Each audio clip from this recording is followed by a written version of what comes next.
Welcome back, everybody. Wednesday, October 9th, 2019. Good morning and good afternoon.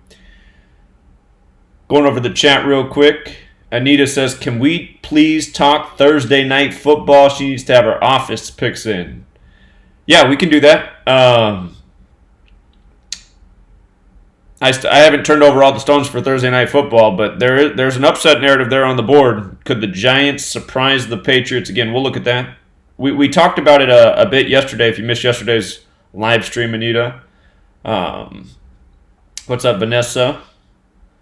Let's see. Okay. I guess that's the question for now. So, yeah, we can go over football again. Here, we can even start with it, since you said you needed it in this morning. Let me pull up the football notes. So, these aren't the completed notes, but again, Thursday night, Giants at the Patriots. Patriots, huge favorites. That game is on the day leaving 82 days left in the year. New England Patriots, 82. Big number with them. I'm sure we'll see some 82 stats on the screen. And remember, week 6 equals 33. If the Patriots won the game, they'd improve to 3-3 at home by beating New York. New York equals 33, Massachusetts 33, Tom 33. Again, week 6, 33. That's entirely possible.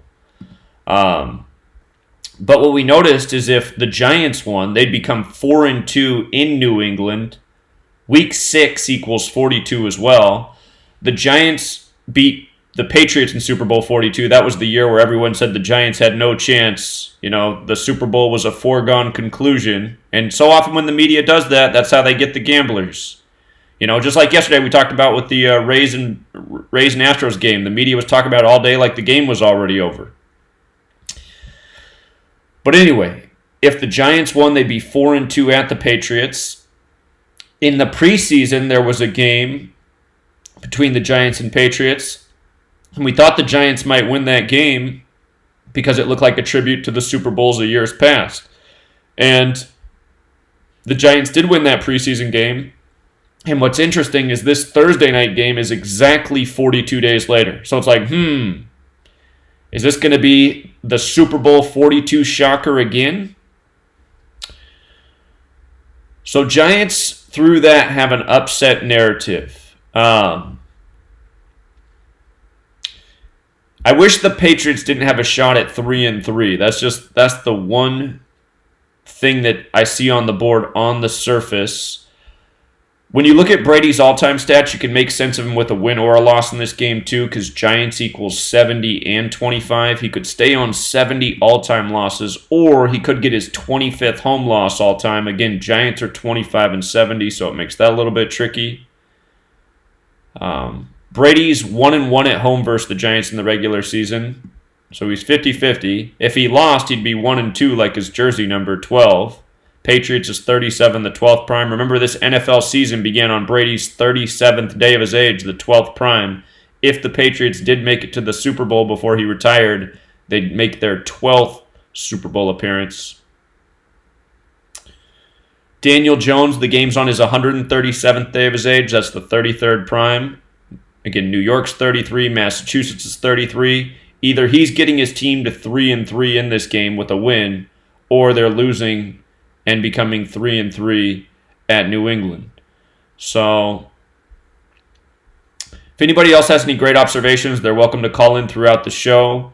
We're going to talk baseball and hockey, but if you want to call in and you got the what you think is the winning clue for this game,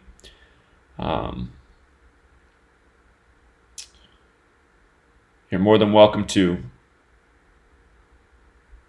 Patriots won't pay anything this game, but Giants would be a nice payout if they did surprise. So let me look at the Patriots schedule here. See if it makes sense. They got the Jets next week. That'll be a date with 16 numerology, 43 numerology. Caller? Hey, Zach. How's it going, brother? It's going well. How are you? Not too bad. Hey, regarding the Giants and Patriots game, you know, when you write out when you write it out, New York Giants is 71. So if they win, the Giants win. Brady get his 71st all-time loss. New York Giants is 71, huh? I was sleeping on that. Yes. Okay. And he could get that 25th home loss, and Giants is 25. Right. Okay. Right. Okay. And what was it? The 42 connection? Yeah, you're right. New York Giants, 71. The Giants beat the Patriots in Super Bowl 42. Right. New York Giants also equals 181, the 42nd prime. Yes, sir. Okay. Yeah, I was just calling in to clue you in on that. Yeah. I wasn't sure. Yeah, I was sleeping on the 71. That's a good observation. So. Today's also my birthday too, so that's why I was like, well, it's my birthday. Let me give a big clue to Zach. All right. Happy birthday. I appreciate the birthday gift from the birthday boy. Thanks, man. Thank you, brother. All right, take care. See you. Yeah, you too. Bye. So, yeah, that's one more thing you could throw in there. This next game against the Jets, this date also has 70 numerology. So if the Patriots beat the Giants and won this game, they could improve to 7-0 on the 70 date numerology. Hold on, let me pull up the NFL cheat sheet real quick.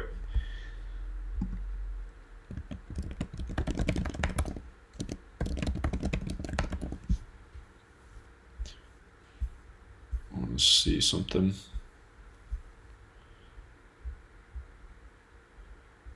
The Patriots' next loss to the Jets is 54. I wonder if that could happen this year. Again, Jets equals 54 with the alphabetic order and the reverse alphabetic order.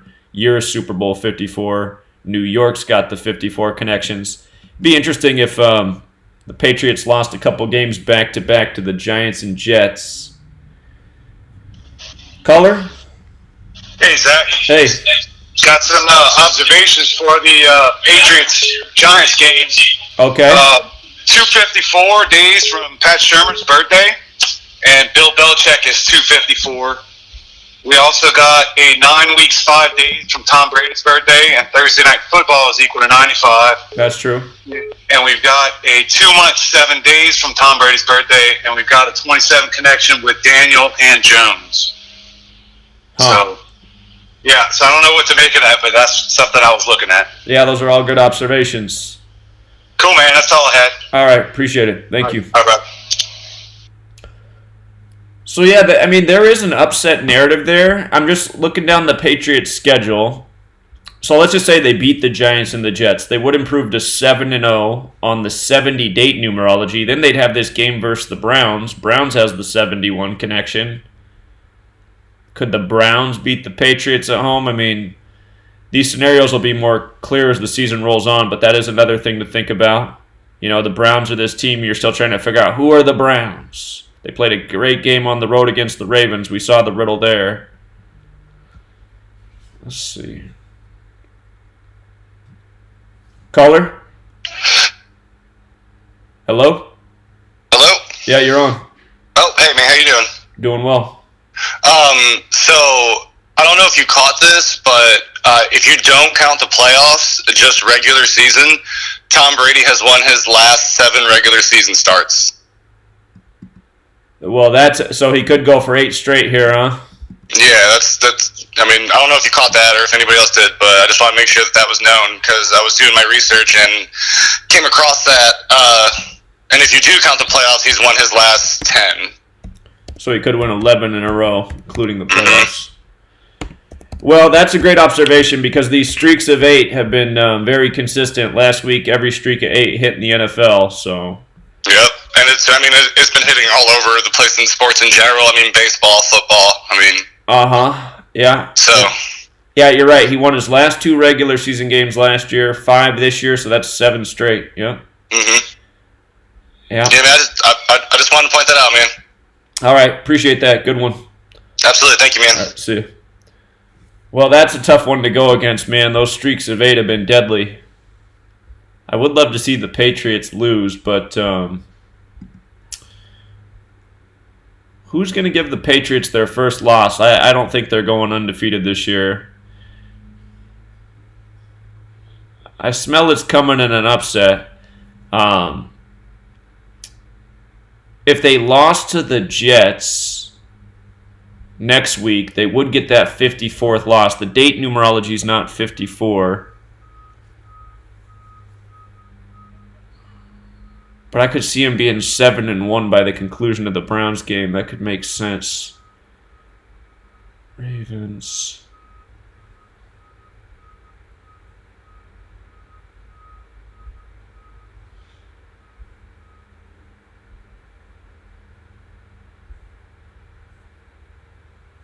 When was their other game with the Jets?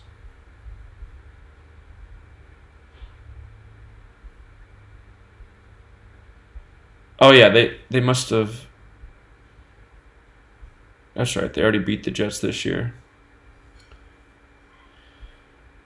Okay, so this would be... The next week would be their only chance to pick up that... Well, they've already played one game with the Jets, so their last chance to get that 54th loss versus the Jets. Wonder if that could happen. Monday Night Football.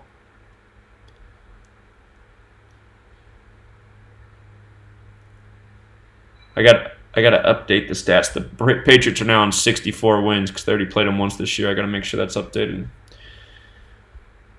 All right, here, let me plug in the thing about how Brady could win his 8th straight regular season game because, again, that pattern is just so hard to go against. It's no fun to bet on the Patriots in this game, though. They don't pay anything. All right, that note's got to be in there. Let me plug in the New York Giants 71 thing. And New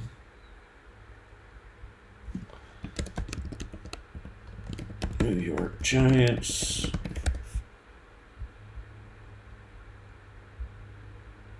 Got to look up the Patriots versus first-year QBs as well.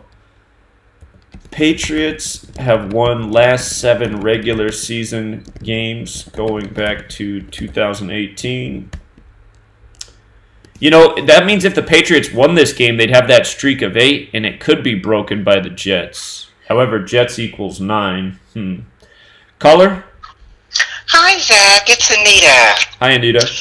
Hey, thank you so much for going over that. That is so nice of you.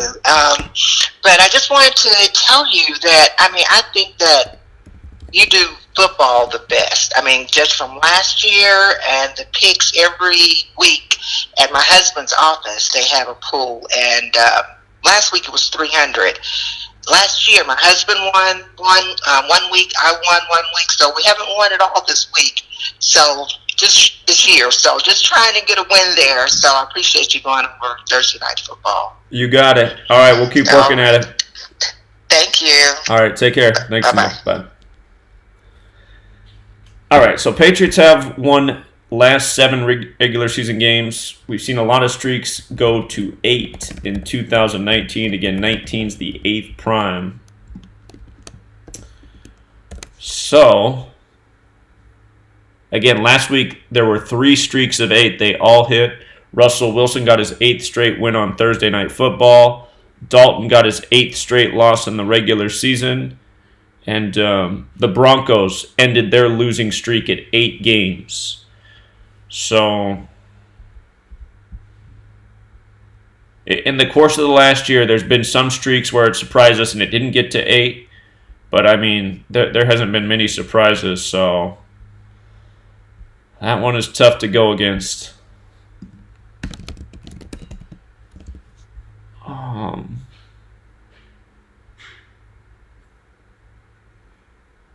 Let me look at the Giants' schedule. They have the Cardinals at home for their next game on a date with 42 numerology. And let's see. 3. That makes me think of Kurt Warner. He played for both those teams. 15 date numerology here. 42. 69.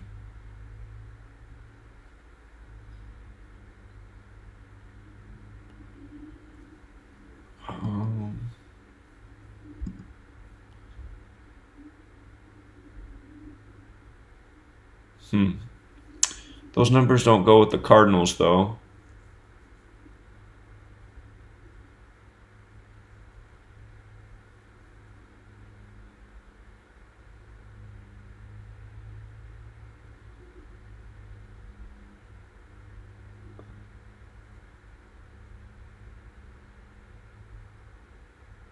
I'd watch. Well, for the person who has to get their pick in today, it is. I mean, the more likely outcome is obviously that the Patriots win, but there's a narrative here for an upset. I wish that streak of 8 wasn't true, because again, that's been a stat that's really hard to go against. And we just saw it last week on Thursday Night Football, too. So we've actually seen it twice this year on Thursday Night Football. Cam Newton earlier this year got his 8th straight loss in the regular season. And then last week, Russell Wilson got his 8th straight win on Thursday Night Football. So this would be one more streak of 8 on Thursday night, and just for the season in general.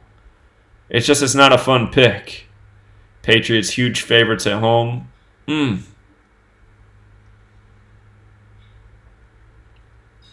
The way to get out in front of your office pool, though, would be to be right about the Giants, because there's probably not many people in there that would take the Giants. I'm still not saying the Giants are out, even though the streak of 8's there, because I do find it really interesting how we documented how the preseason game was a tribute to the Super Bowl of years past, and then it's 42 days later, and again, the Giants won Super Bowl 42. So you're going to have to go with your gut instinct on this one for now. Well, I'll think about it more between now and game time, but I definitely don't have the definitive answer right now. The upset narrative's there, but the streak of 8, I mean, I got to say the streaks of 8 have probably hit it at least a percentage of 85%. And then you're also talking about the Patriots who win at least that percentage of games at home. I mean, what is Tom Brady's home record? It is 139-24. I mean, that's just obscene. Nobody else has a record anywhere near like that in the NFL. I mean, look at the QB win-loss record database. But Giants in 25, that's a big number.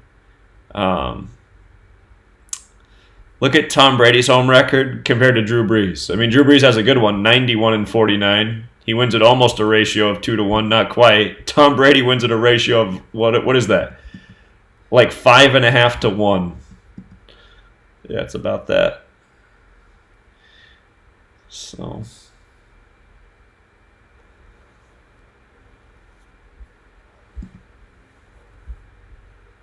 But the thing is, about the Giants being Brady's kryptonite, remember Eli Manning and Tom Brady both equal 98? Eli Manning 98, Tom Brady 98. Daniel Jones doesn't have that connection. I think there was something to that with Eli Manning and Tom Brady having the same numbers. So.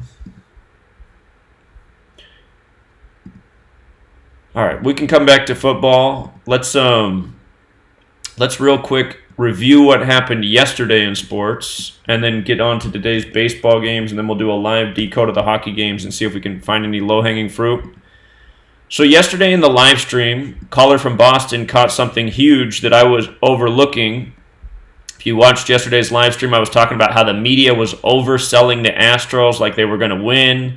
We talked about how over 90% of the public money was on the Astros, how the Rays had a narrative, and then a caller phoned in at the 30-minute mark, and he said, hey, the one thing you missed is that Justin Verlander can get his 137th all-time loss today, and as we know, Tampa Bay's 137.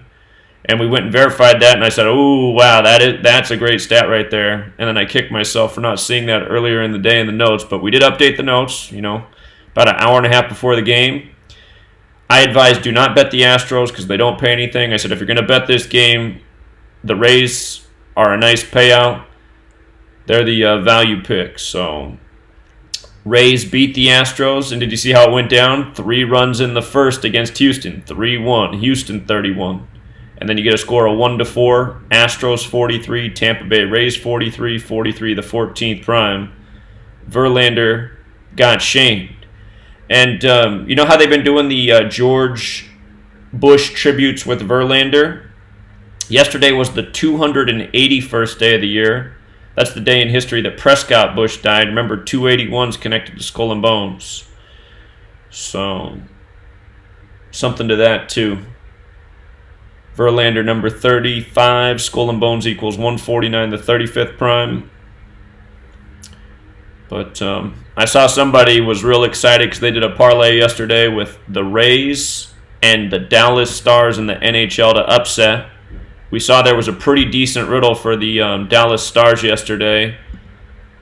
With the Washington Capitals losing, they were going to pay tribute to their area code, which they did. So hockey, there were two scenarios that we saw that could happen. If the Oilers beat the Islanders in overtime, they ended up beating them. They didn't beat them in overtime. The Islanders had a chance to fall to 1-1-1. New York 1-11. So Oilers did win that game. And then the other game we saw was the Stars and Capitals. If the Stars won, they were going to become 1-3. Dallas equals 13. They're the Dallas Stars. And we saw that if the Capitals lost in overtime, this is exactly what we talked about, they'd be 2-0-2. The Washington area code is 202. Plus we saw if the Capitals lost in overtime, they'd get to 84 points all-time versus the Stars on the day leaving 84 days left in the year. And by the way, they pulled Verlander after his 84th pitch. And they also put up a stat for Verlander after his 56th pitch. I just knew they were going to do something. I went up and started recording the TV. I posted on Patreon yesterday if you didn't watch. But I was just waiting to see what was going to happen on the 56th pitch. And as soon as he threw it, then they brought up a stat about 56 pitches and the short rest thing. And short rest equals 56. Again, he won the World Series with the Astros in their 56th season. Hurricane equals 56. That was the year of Hurricane Harvey. Anyway. Points. Points riddles have been good for us in hockey. I don't think we've gotten a points riddle yet wrong this year. Where we've stuck to the points, they've been good. So the Capitals got their 84th points versus the Stars all time by losing in overtime on the day leaving 84 days left in the year.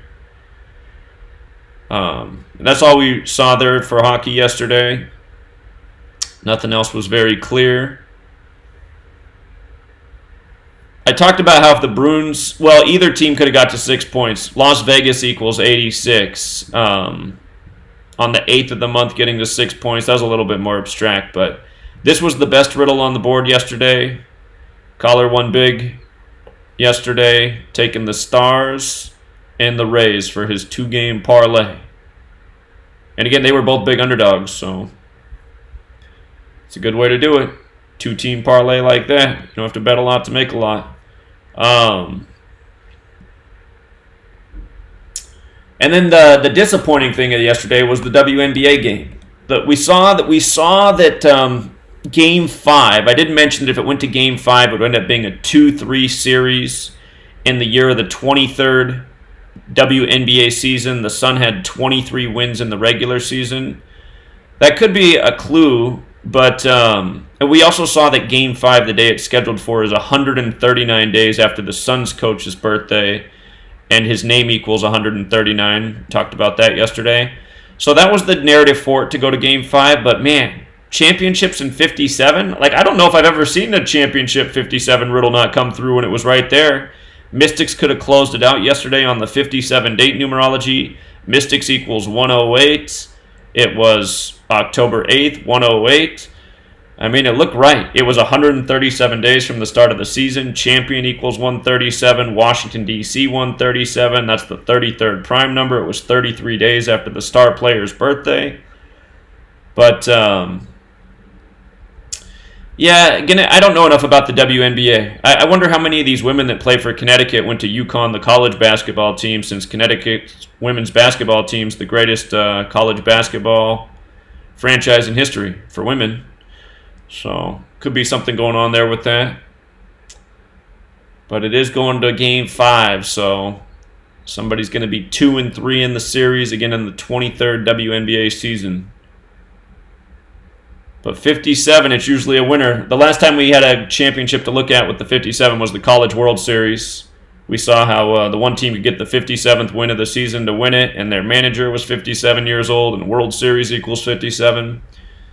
So I was thinking the Mystics were going to add to the latest 57 championship riddle. Okay. So those were the games we looked at yesterday. We got 2 postseason games today and few hockey games. We'll decode the hockey in real time because I haven't done it yet. Today, October 9th, 2019. It is the second day of Yom Kippur. That could be something to think about. But today has 58 date numerology. Washington equals 58. 31 date numerology, 22. Braves is 22. Just thinking about teams that connect to the date. Things we could possibly see in scores. Lesser date numerology at 38. I guess Braves has the 31 connection as well, doesn't it? Today leaves 83 days left in the year, the 23rd prime number. Today can be written 10/9 like 109, the 29th prime. So Cardinals at Braves, St. Louis a slight favorite on the road. The start time local will be 5:02 Eastern. The last time this series started at this time was Game 1, and St. Louis won that game. St. Louis equals 25, the reflection of 5-2. So Atlanta for the year is 6-4 versus the Cardinals. What's tricky about that is if they won, they'd be 7-4. St. Louis equals 74.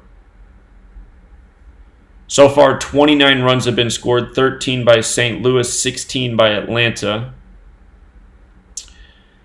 We talked about how if St. Louis won the last game, it would go back to SunTrust Park, 126. St. Louis leads the postseason versus the Braves, 12-6. If St. Louis wins this series, they'll be 13-6 versus the Braves in the postseason. Atlanta Braves equals 136. 13-6. 13's the 6th prime number. On the flip side, if St. Louis were eliminated, they would get their 120th loss. Atlanta equals 120. The line today... Well, actually, never mind. That was the last game. Today the line says -110. But St. Louis could pick up their 120th postseason loss all time. The pitcher they have on the mound, Jack Flaherty, his name equals 120 and 48. Atlanta's 120 and 48. And is Atlanta 69 as well? I think Atlanta might actually be 69 as well. Atlanta's also... So his name is a lot like Atlanta. Let me plug that 69 in here as well. And then Flaherty's 41 and 95 like Braves. So his name is just... Jack's 25 like St. Louis, 83 like the number of days left in the year, 109 the 29th prime. So you can have a more perfect guy pitching on the mound today on this date against the Atlanta Braves. Today's his 360th day of his age, like the degrees in a circle. For the entire season, including regular season and postseason, he's 11-9.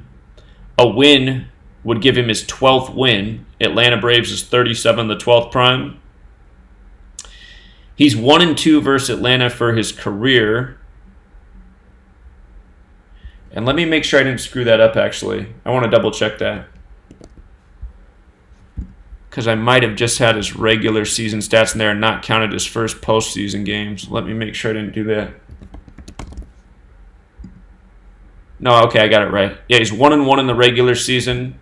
And then, including his postseason loss, which he already got this year, he's 1-2 versus Atlanta all time. So with a win, he'd be 2-2. Braves is 22. With a loss, he'd be 1-3. Braves is also 41, the 13th prime. Now, Foltynewicz, who's on the mound for the Braves, notice he's got the 74 in his name. And St. Louis equals 74. If the Braves won today, they'd be 7-4 versus St. Louis for the year. Foltynewicz is 9-6 for the year, regular season and postseason. He's already got a win in this series. If he lost, he'd be 9-7, like 97, the 25th prime. St. Louis is 25. I think I might have missed one here. Yeah, I see something I missed. No, never mind. I take it back. He's on 45 wins. Cardinals equals 45. If he got the loss today, he could get his 43rd total career loss, regular season and postseason. St. Louis has the 43 connection. For Schilt, the manager of the Cardinals, today's his 61st day of his age. St. Louis Cardinals, 61.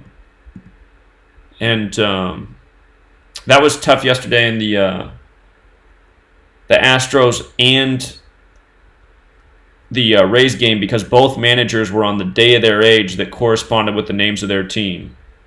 But today, Schilt, the Cardinals manager, 61st day of his age. St. Louis Cardinals, 61. Snitker, the Braves manager's 3-5 in the postseason. He could become 3-6 or 4-5. Cardinals is both. And again, if the Cardinals do sneak into the World Series, they're the only team left with the 115 connection. They're the only team in the league just using the alphabetic order that equals 115. We thought the Cardinals had a good shot at the World Series when the season began, but after they got off to that terrible start, we're like, well, maybe not. But they really turned it around in the second half. If the Cardinals did go, though, Game 7 of the World Series is 11 weeks and 5 days after Schilt's birthday. So, what I was thinking about is in light of the 2 games today, and that either the Braves or Cardinals will advance, and either the Nationals and Dodgers will advance, I'm wondering if we might see the Nationals and Braves do the same thing together. Because remember, at the end of the MLB season, we saw the Nationals beat the Indians to get into the playoffs, and it was synced up with the death of Geronimo, a Native American, and there was the Skull and Bones ritual. So, it is true, though, that we followed those Skull and Bones rituals in the NHL season last year, and the Bruins ended up making it to the Stanley Cup, but they couldn't get that 322nd win. They came up one short, even after David Ortiz got shot, who was born on the 322nd day of the year. So the Skull and Bones riddles that teams get, it doesn't necessarily mean that they're winners. Got to figure out what the meaning is behind them doing this kind of stuff. There's always more to learn. But I just wonder if the Nationals and Braves move together, either winning together or losing together. But, you know, as you can see, I mean, there's quite a bit of stuff going both ways. I'm thinking because St. Louis has that 115 connection, that's a positive thing. However, that was a fly made last year in the NHL playoffs, right? The teams with the 101 connections, they all got knocked off leading up to the Stanley Cup before they arrived there. That said, there were quite a few 101 teams last year in the year of the 101st Stanley Cup. There's only one team with a 115 connection. So, for baseball this year, for the 115th World Series. Caller? Hey, good afternoon, Zach. What's up? It's Victor. Hey. So one thing I noticed, right? You know the rivalry that the Cardinals have with the Dodgers. You know, the last couple of years, in the last decade, they kicked them out of the playoffs twice, right? Sure. So one of the key players on that St. Louis Cardinals team was David Freese, and right now he plays for the Dodgers. Okay. He was the 2011 MVP, and he's 36 years old right now. Dodgers equals 36, and so does Cardinals. Let me see what else. Okay. Well, just the fact that he won in 2011, you see that 11 year, that's why I think that he's going to be synced up with the Yankees to beat them in the World Series. That's another 11 team. You know, New York, the 11th ratified state. You're saying the player on the Cardinals? No. So look, David Freese used to play on the Cardinals. They won the World Series in 2011. He was the MVP. And now he's a Dodger. Okay. And now he's a Dodger, yeah. Well, so that's a point I wanted to make too, because again, we had that blackout in New York City on the 42-year anniversary of the last blackout. The year of that last blackout, the Yankees beat the Dodgers in the World Series 4-2. And then the day after that blackout, the Yankees won their game 4-2. And now I'm looking at how on this date, California's doing blackouts. And I'm just thinking, what's up with that on this crucial Game 5? So another thing also, David Freese wears number 25 right now at the Dodgers. As you know, St. Louis equals 115 and 25. Uh-huh. And I just see the Cardinals, man. I just see the Cardinals playing the Dodgers just for the Dodgers getting that payback. Also, the Braves, I think that they'd end the season on 73 losses. Is that correct? Oh, hold on. You're saying the Braves would end it on... Wait. Who would end it on 73? Oh, I'm sorry. Okay, so the Cardinals, if they won today, they would enter the series against the Dodgers with 73 losses. That's true. That's true. And then if they lost that series, it would end with 77. What's your thought about 77? Well, the Book of Revelation, that was one of the principal themes that you pointed out early in this MLB season, with the Philly and everything like that. Okay. How's 77 fitting? When you write out Book of Revelation. Oh, that equals 77? Okay, that's interesting. I didn't realize that. Okay. Yeah. Okay. Yeah, well, that, okay. Yeah, I see the 73 thing, so. And just the fact that David Freese, what are the chances that, because he played a pivotal role in that series. He hit a walk-off home run in Game 6 in the 11th inning. So there goes another 11 for you. Like 11's all over the place with this guy. And what's the chances that he goes from the Cardinals to the Dodgers for them to potentially play against each other? His name equals 111. David Freese, his full name. There you go. Another one. But I definitely wanted to point him out to you because he looks like he's a key person to pay attention to. I don't know if there's anything else with his birthday. I didn't get that far though. But take a look at that. His birthday is the 118th day of the year. Let me see. Seeing how it lines up with today. Okay. It's And then for another 11, when they won in 2011, that was the St. Louis Cardinal 11th World Series title. Yeah, perfect. Mr. 111. Perfect. All right, yeah, good observations. No problem. All right, thanks, man. Here's this article about how his teammates marvel at his postseason success. See if there's any key number in this story. After initially struggling to get anything going offensively, the Los Angeles Dodgers flipped the script with a 7-run outburst in the 6th inning and cruised to a 10-4 win against the Washington Nationals. Again, with the 10-4 scores we've seen in this postseason have been Yankees and Dodgers. Special numbers there. So many ads on this page. What in the world? Let's see.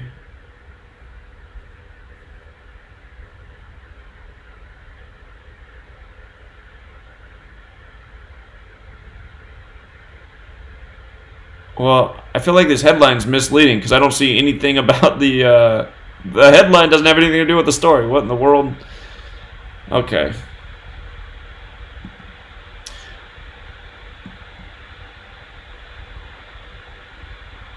All right, so the Dodgers, what's interesting about them is you see how they're on 109 wins in the postseason. Today's 10/9. Los Angeles is 109.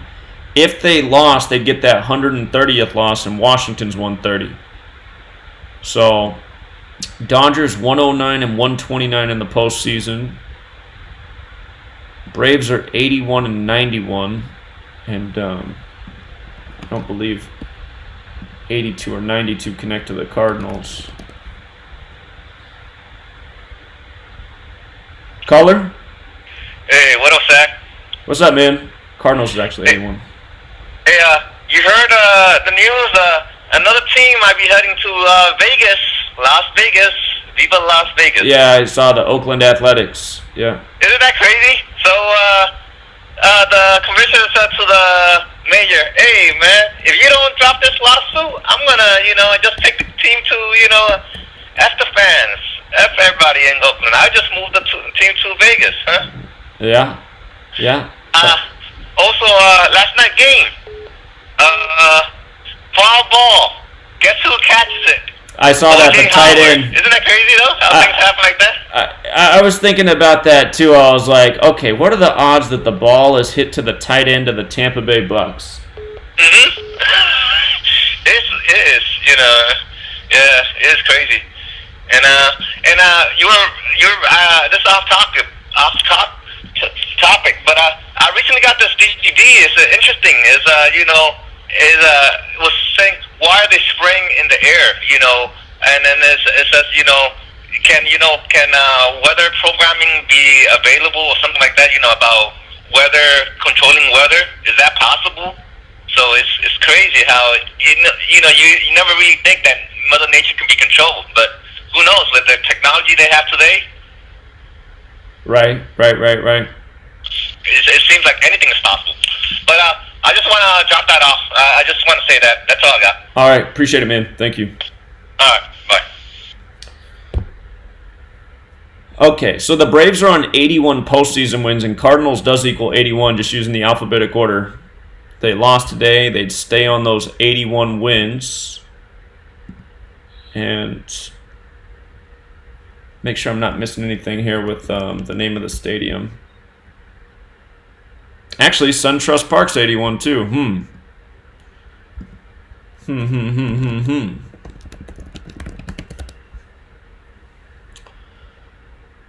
Okay, so looking at the team's postseason records, again, head-to-head, if St. Louis wins today, they would be 13-6 versus the Braves. Atlanta Braves equals 136. I mean, that's pretty perfect, isn't it, for the postseason record? And then the Braves could stay on those 81 postseason wins by not winning? Caller? Hey, Zach, got some useful information for you today. A lot more timely of a manner. Yesterday I was rushed at work, and then I called in because I have so much money on the Braves that I was like wanting to talk about the Braves, but now it's much more in a timely manner. So I usually do it just like this. I don't know if you confused me for someone else. You said something about me not, people not following me at first, but just apologies for untimeliness last time. But this time, right after you just said 81, they could get their 82nd, and for the Braves, and then that would be like how it starts 8:02 or 5:02, I guess. Right? No, it starts at 5:02 p.m. local. There's no time difference. No, that's East Coast time. It starts at 2:02 on the West Coast. Oh, okay. So I don't know why I'm trying to branch off when I have so much different information, especially about that blackout riddle thing. But so I wanted to start off with this. This is just clear, concise point, like you like. I know you like 137, like Kabbalah, I think in Hebrew. So it's very, very much an important occult number, and it's also interesting how you guys are starting to look at the GM's connections. So the Braves GM. Actually, it's his 137th day of his age from his birthday to today's game. Okay. Okay, so I know that he was also the Dodgers' old vice president in 2017. I don't know if many people overlooked that. Of course, 137 is the 33rd prime. It's also the 33rd postseason appearance for the Dodgers. So I'm loving the Dodgers still, and now I'm starting to put together a riddle for the Braves as well. Of course, I have that blackout thing to speak on too. So I'll move right on to that. So I wanted to say how I know this might seem unrelated, but I don't know if you've seen this on CBS Sports on their Instagram. They said this guy that got that 83-yard touchdown in the game, he ran 22.3 miles per hour, like Stolen Bones, 322. Right. And I'm just thinking of the unlikeliness of all these different situations, and I'll connect this to a particular article that basically says everything I was looking to get revealed in this one single article, revealing it. And what it is I'll say the article is actually this article on the two new stadiums. There's a new stadium for the MLS for the Atlanta team, the Atlanta United or whatever. And then there's also this new stadium. They moved out of Atlanta, okay? And so in relation to how they talk about history, you know how you say they go through history, this might be even a more occult meaning. With moving out of Atlanta, it's like a new Atlanta, like how the occult meaning for New Atlantis. And even in the article, I'll tell you what that article is once I find it, going through my notes. They even say a new America. Now, the etymology of Atlanta, kind of like Atlantis. I know that's a lot more spiritual than you may need it to be. But it's very interesting with the whole blackout riddle because it's kind of like the whole article is about the very Republican white people, whatever. They talk about the Republicans a lot. Kind of like the Republic is where that Atlantis theory came from, Plato's Republic. Okay, so I was going deep last night because I wanted to really expound upon a lot of really deep points. And then, so like almost like black out, like the blacks are out of the stands now, like because there's this whole racial, political divide. They said in this article, they said it's more politically divisive than ever based on statistics in Georgia, next to one other state like Atlanta, Georgia, since the Civil War. So they're making this whole political thing. And this article, it actually came out on 10/4, the day the Joker movie came out. And, Gotham's like New York City or whatever. They start out this article with this guy looks in the camera and stuns the city, kind of like in the new Joker movie. Spoiler alert, at some point the Joker looks in the camera and stuns the city.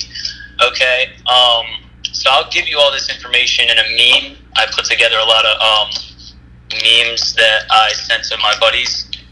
And just going through the information and seeing these connections to a new stadium, whole thing, this guy sends me this after I put together Atlanta Falcons versus Patriots in 2017 was in a Houston, Texas stadium, like MLB's Astros. Eagles versus Patriots, Minneapolis, Minnesota stadium, like Minnesota Twins in 2018. So, like, what are the chances all these teams, like these interconnected leagues? And then that article about the two new stadiums had a lot about the Mercedes-Benz Atlanta stadium, like MLB Braves.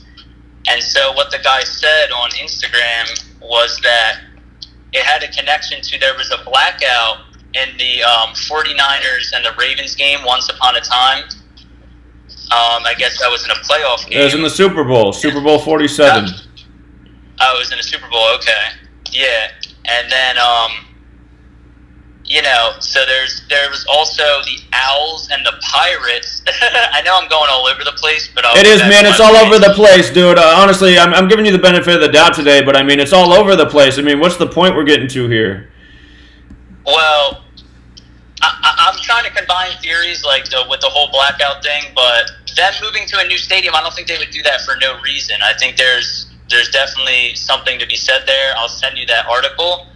I'll say this, though. So for Braves, 22 and 31 is in one of the ciphers, as well as blackout, 22 and 31. The lesser date numerology is what you usually call, the other date numerologies, is 22 and 31.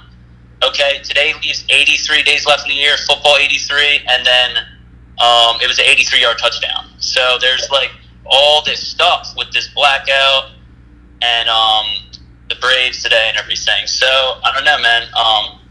It's pretty interesting. So. All right. Appreciate it, man. Thank you. I'll send you a text too. All right. I got more. All right. Thanks. See you. Yep. Okay. So again, something to think about with the Braves right now is Jimmy Carter, right? They just synced up the Jimmy Carter Stitches story. The 39th president from Georgia, the day the Braves came back. We liked the Braves in a big way in this game. They had a great riddle this day. They put up 3 runs in the 9th. The Braves' new stadium is in Cumberland, which equals 39. I just noticed that Cumberland, Georgia's 83. Today leaves 83 days left in the year. But Jimmy Carter's 95 years old. If the Braves made it to the World Series, the World Series begins on Jimmy Carter's 22nd day of his age. Braves is 22. There's a reason they did this with Jimmy Carter, but there's also a reason they did the Bill Bidwell thing with the St. Louis Cardinals. So it's like, what are they trying to do this year? Caller? Hey, Zach, just paying attention to that Yankee series. The Yankees gave up 7 runs to Minnesota. It was a 3-game. They swept them in 3 games, gave up 7 runs. The connection with 37 in Los Angeles. Right. Well, you could also say that connection exists with the Atlanta Braves too, right? Yeah, but if the Nationals lose, they'll end on 72 losses, which we know is connected to the Dodgers as well. Right. So yeah, I think just think of paying attention to what you say sometimes. Oftentimes when the series is done before the other one and the team is waiting for them, the scores and stuff like that will signify the next opponent. Exactly. So that was just where I was going with the Dodgers. Yeah, that's a great point. You're right on with that, man. All right. Thanks, dude. And damn, that guy was talking forever. What the fuck? Did you understand the point he made? Hell no. You know what I mean? I think that was one of them trolls from Vegas. That's what I'm trying to figure out. It's like, is this guy the new troll just calling in with like just a whole bunch of stuff? It's just like, I don't know if he's trying or if he's trolling. So. No, it was definitely a troll. And also, one more thing about that guy, Matt Breda, that was his second all-time career multi-touchdown game, Zach. So another two right there for you. All right. Appreciate it, man. Thanks. Yeah, I mean, you guys, if you're not a troll, the last guy who called in with all the information, you got to work on your calls, man. You got to call in and give us something and not just, it feels like you're filibustering, just throwing out stuff, Atlantis, and then, I mean, you're bringing up the blackout and you don't even know that was the Super Bowl? I mean, come on, man. Anyway.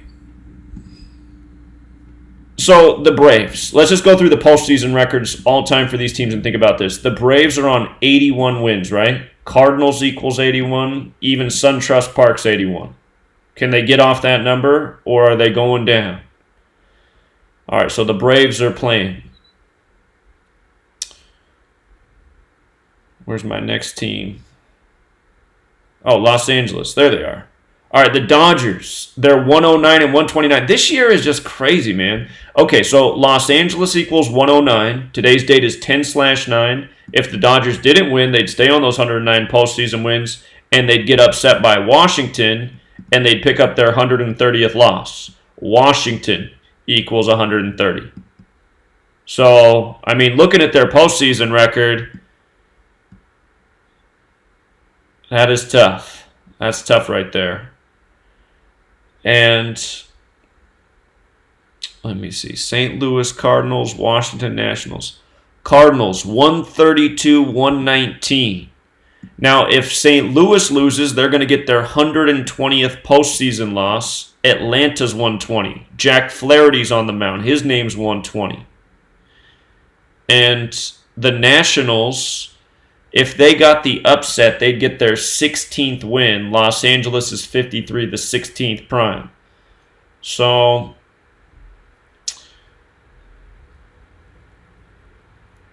I mean, things are not easy this season. It's like, I just feel like the difficulty setting is up way higher this year on baseball. What we need to do is this right here. We need to look at who the potential matchups could be and how their postseason records might align. So we'll just start with the Atlanta Braves. So the Braves are going to play either the Dodgers or the Nationals. And the Braves are 5-6 versus the Dodgers in the postseason. It'd be a best-of-4 series. 5-6. And the Nationals, they've never met the Nationals in the postseason. If it was Nationals and Braves, I'd have to assume that the Nationals would win that series because of what we just saw with the end of the season with the ritual with the Indians and Skull and Bones. You know, the symbolism would be there. So, they've never met in the postseason, though. It'd be something if those teams did meet, if it was Nationals and Braves, I'm just throwing out there, and the series went 4-1, because Skull and Bones is 41. So, all right. So Braves are 5-6 versus Dodgers, and I'm just trying to think. I mean, what the scenario the series could end at. Somebody would either get to 9 wins or 10 wins. All right, let's try it from another team's perspective. All right, let's look from the St. Louis Cardinals perspective. St. Louis Cardinals will either play the Dodgers or the Nationals. Caller? Hey, what up, Zach? Hey, I know you're on baseball. I'm heading into work, so I just want to give you a little info real quick. The Patriots are 11-0 at home against rookie quarterbacks. 11 and 0. They'll get to 12. They could get 12 or fall to 11 and 1 because New York's won 11. Yeah, so those are. I just wanted to let you know about that. I know you were trying to find that out yesterday. Yeah, that's a great stat. I appreciate that. Thank you. No problem. Have a good one. Yeah, take care, man. See you. So that's another potential upset that I owe in there. New York 1-11. Or do they get to Tom Terrific 12 and 0? Okay. So the Cardinals are playing either the Dodgers or the Nationals. The Cardinals are 14 and 9 versus the Dodgers in the postseason, so quite a bit of history. Let me see some of the 2019 MLB playoff schedule.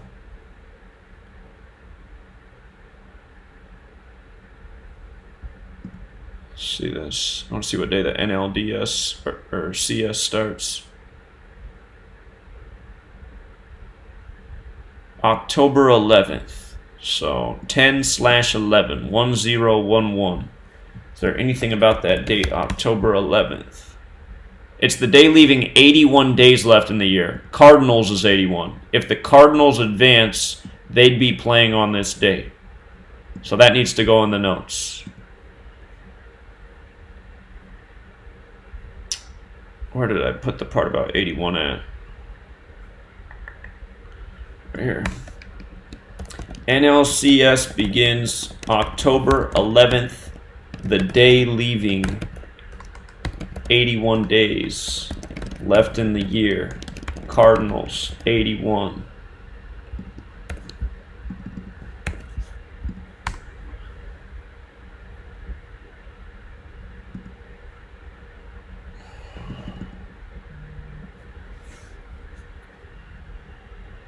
Caller? Hey, I just wanted to call to say something real quick. I saw that there was 94% of the betting public is on the money line for Atlanta. The majority of the money is on Atlanta right now? Yeah, 94% for the money line. And I think it's like 79% on the, 84% on the run line and 94% on the money line. So a St. Louis win would, Vegas would win big. Yeah. So, I mean, it's kind of a similar thing, like almost like yesterday with the Astros game, I mean, don't get me wrong, the public's going to get a bone thrown to them every now and then. Sometimes the public has to win because if not, they won't keep betting, Right.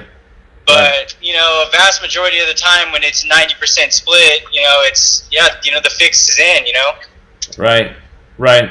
So, I mean, I like the narrative for Atlanta. I really do.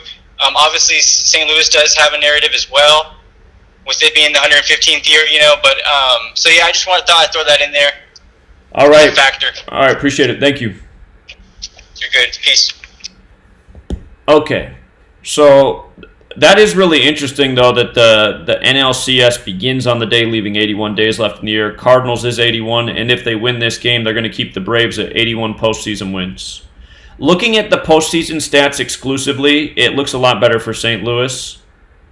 Well, I'd say it looks like, it looks a lot better. The biggest thing going against St. Louis is that they could get their 120th postseason loss, and Atlanta's 120. So it's amazing how it can be this tight. But just looking at that start date for the NLCS, that connects more to the Cardinals. Caller? Zach, this is the Yankees' first AL East division title in 7 years. In 7? No, this is their first title in the last 7 years. They haven't won it for 7 years. Yeah, 7 years. It's been 7 years since they won it. And then also the Dodgers would win their 7th World Championship. The under-over for today's game is 7 also, and Steven Strasburg wears the number 37.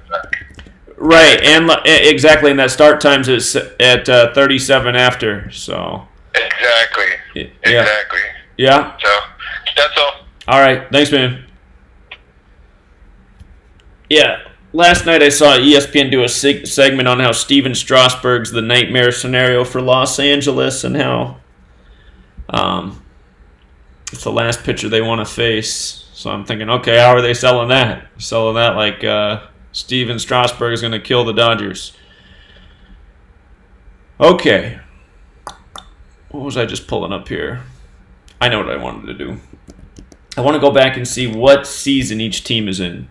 The Braves are in their 144th season. Yom Kippur equals 144. Today's game comes during Yom Kippur. It's also 54 like baseball, huh? If the Braves lose, we might get a headline to go with it that Jimmy Carter died too.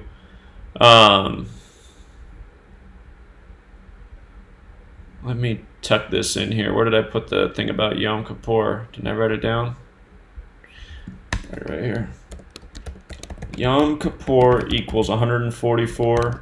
Braves 144th season. All right, so it's the Braves 144th season. Cardinals. Wait a minute. It's the Braves' 25th playoff appearance this year, and they're facing the Cardinals, huh? Let me put that in the notes too.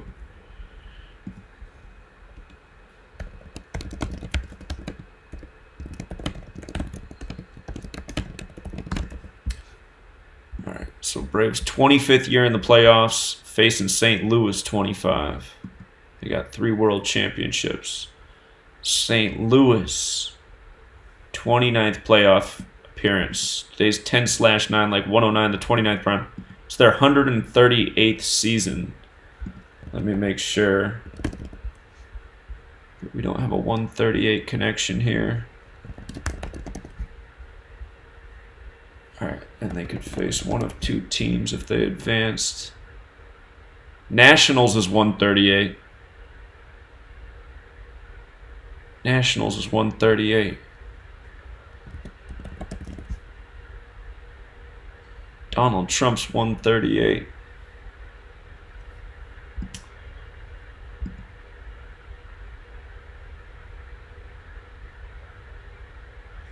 All right. Cardinals 138th season. Nationals equals 138. So if the Cardinals advanced and the Nationals advanced, then you would see... I have a feeling that it's going to be one of those 2 scenarios. I think the Braves and the Nationals are going to move together today. Either both be eliminated or both... Well, maybe I'm wrong about that. Again, I'm just thinking about how we saw that Skull and Bones native ritual right before the postseason began.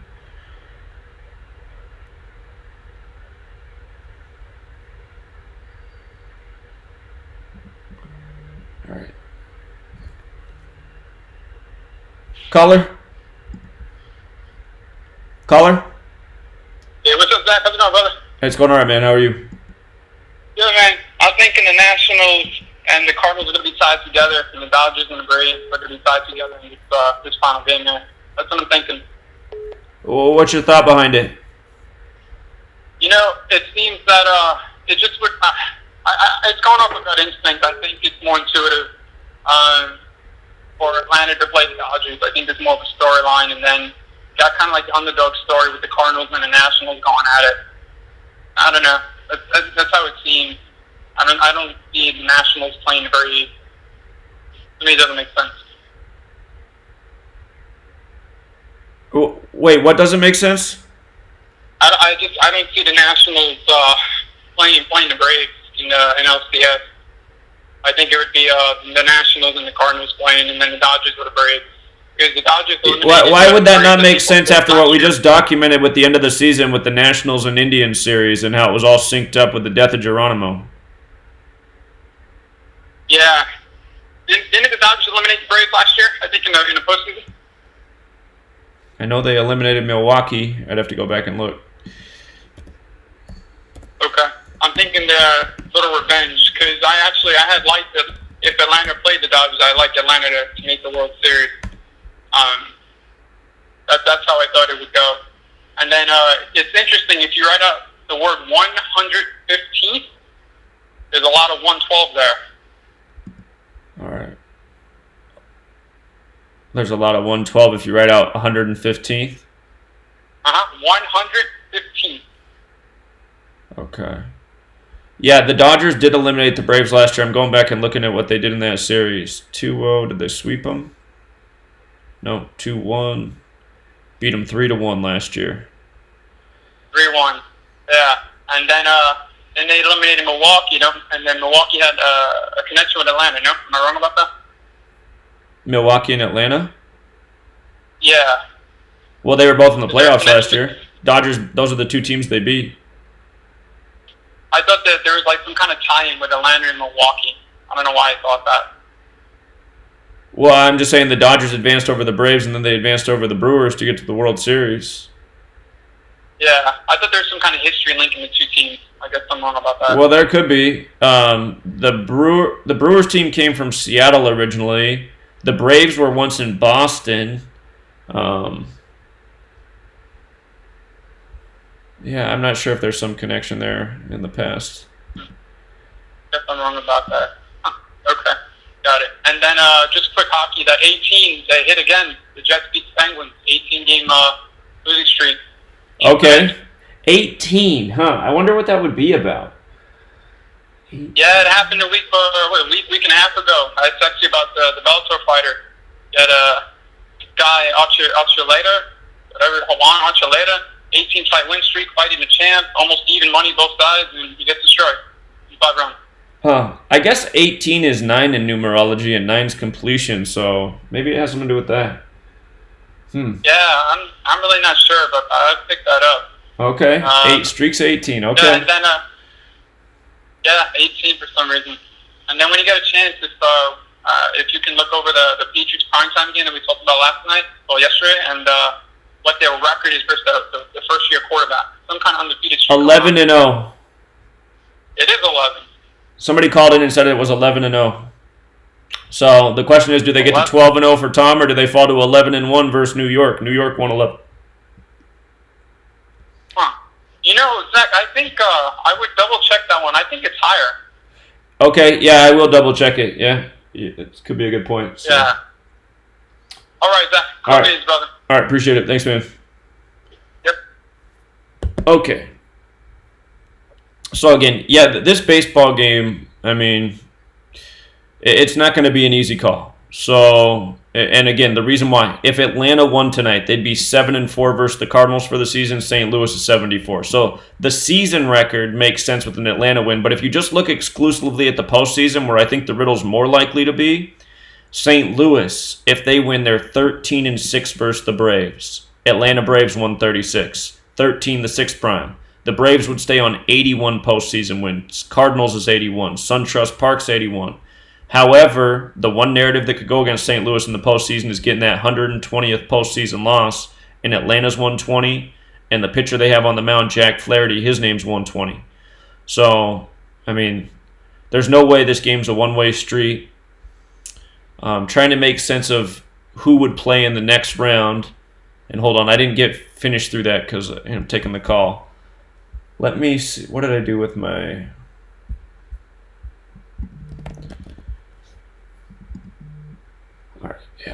All right, so it's the Dodgers' 136th season, the 16th triangular number. They got 24 pennants. You know, if the Dodgers were going to win their 25th pennant, who would be the best team for them to beat? Would it not be St. Louis? St. Louis is the 25 team. So if the Dodgers are going to go to the World Series, they'd have to beat Well, it would make more sense for them to get the 25th by beating St. Louis. Caller?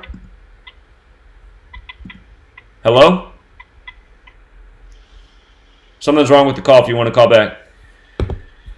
Okay, so let me put this note down here about the Dodgers. Dodgers, 136 season. God, and as we say that, Atlanta Braves equals 136, doesn't it? Oh my God. It's like, oh my God.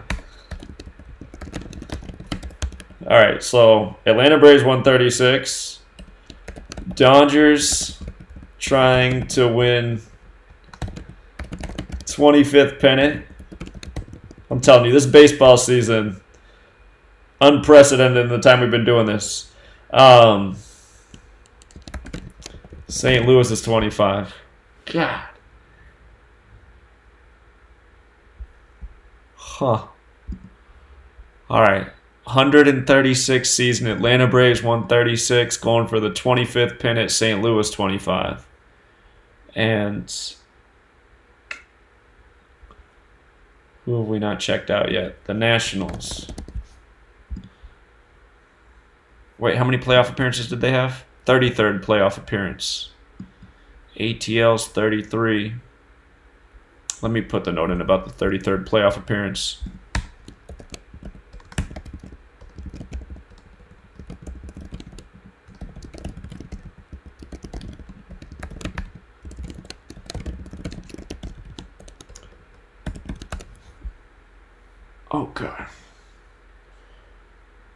Okay. And then the Nationals, 51st season.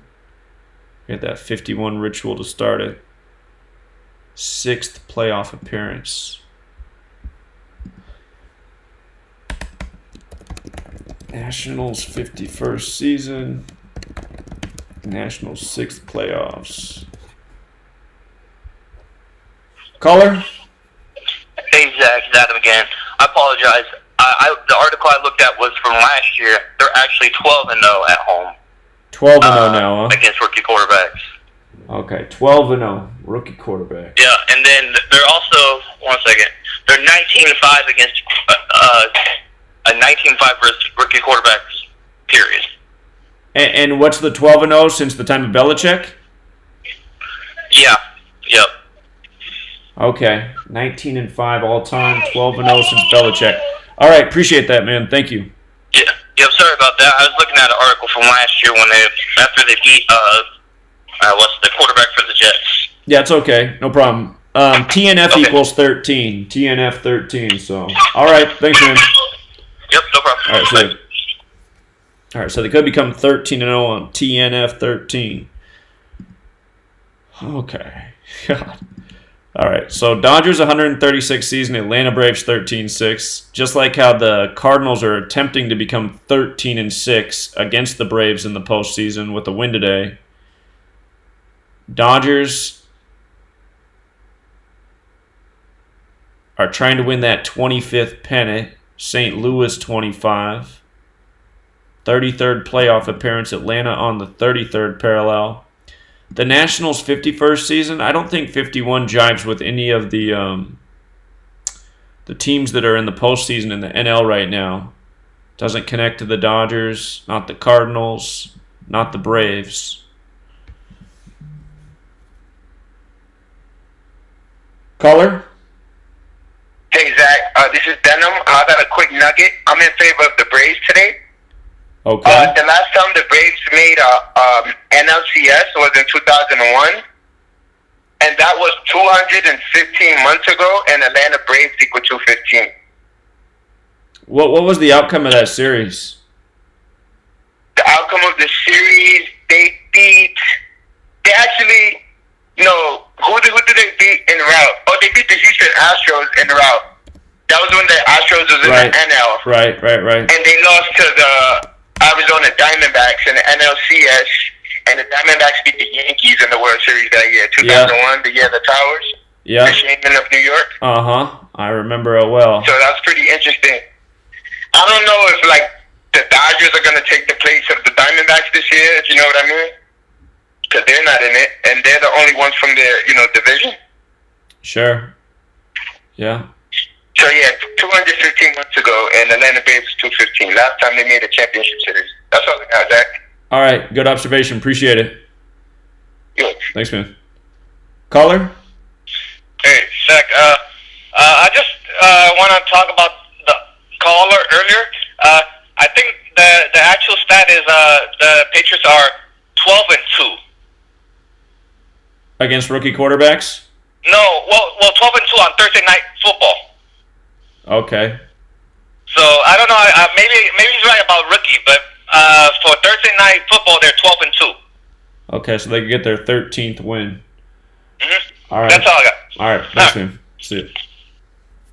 Okay, so I'm trying to think about the seasons these teams are in and what might make sense for facing each other for the NLCS. NLCS National League Championship Series 79 41st prime. Just saw the Braves. 179 is the 41st prime. Braves is 41. Just saw the Braves won that year, 2001. Or excuse me, the Diamondbacks beat the Braves 4-1 that year. 18 years ago. Baseball's 18. St. Louis Cardinals 61, the 18th prime. Yeah, I think ultimately this is a very tough call. So the callers are split on it. The head-to-head for the season. For this season, the record favors the Braves. The postseason riddle, you got narratives going both ways, but I think it's a little bit stronger for the Cardinals just looking at the postseason stuff. Again, Cardinals are the team that have the 115 connection. Jack Flaherty has an argument for a win. Could also make an argument for a loss. I think the argument for a win's a little bit stronger for him. But same with Fulty Newicks. His name's 74 like St. Louis. Braves could improve to 7-4 on the season. So could also get his 43rd total career loss. St. Louis 43. The manager alignment for today is more interesting with Schilt, the Cardinals manager. Yeah, it's just, it's just like unbelievably tight. So, again, it is Yom Kippur, which equals 144. It's the Braves' 144th season. Again, Braves' 25th years in the playoffs. St. Louis is 25. Could it end versus St. Louis? Caller. Yeah, Zach. If the Nationals lose to the Dodgers, they would have a 3-3 record this year in the postseason if you include the wild card game. Right. And I'm just on board with you when it comes to that correlation between the Braves and the Nationals. I feel like whatever one does, the other one does. So we might just want to watch that first game. I think I agree. Again, I think there's a real possibility the Braves and Nationals move together because we just saw the Indian ritual with the Nationals for them to make it to the postseason. So, yeah. That Indian connection with the Braves, right, Zach? With this being the 243rd year of America and everything like that, do you feel like it makes more sense for them to advance or not? Hold on. Did somebody point out something about Native American in 243? Let me check that real quick. Native American. Yeah, Native American is 243.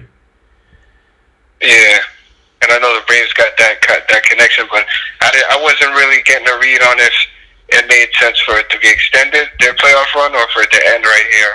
I mean, I think it should, but I'm just trying to exhaust every stone, you know?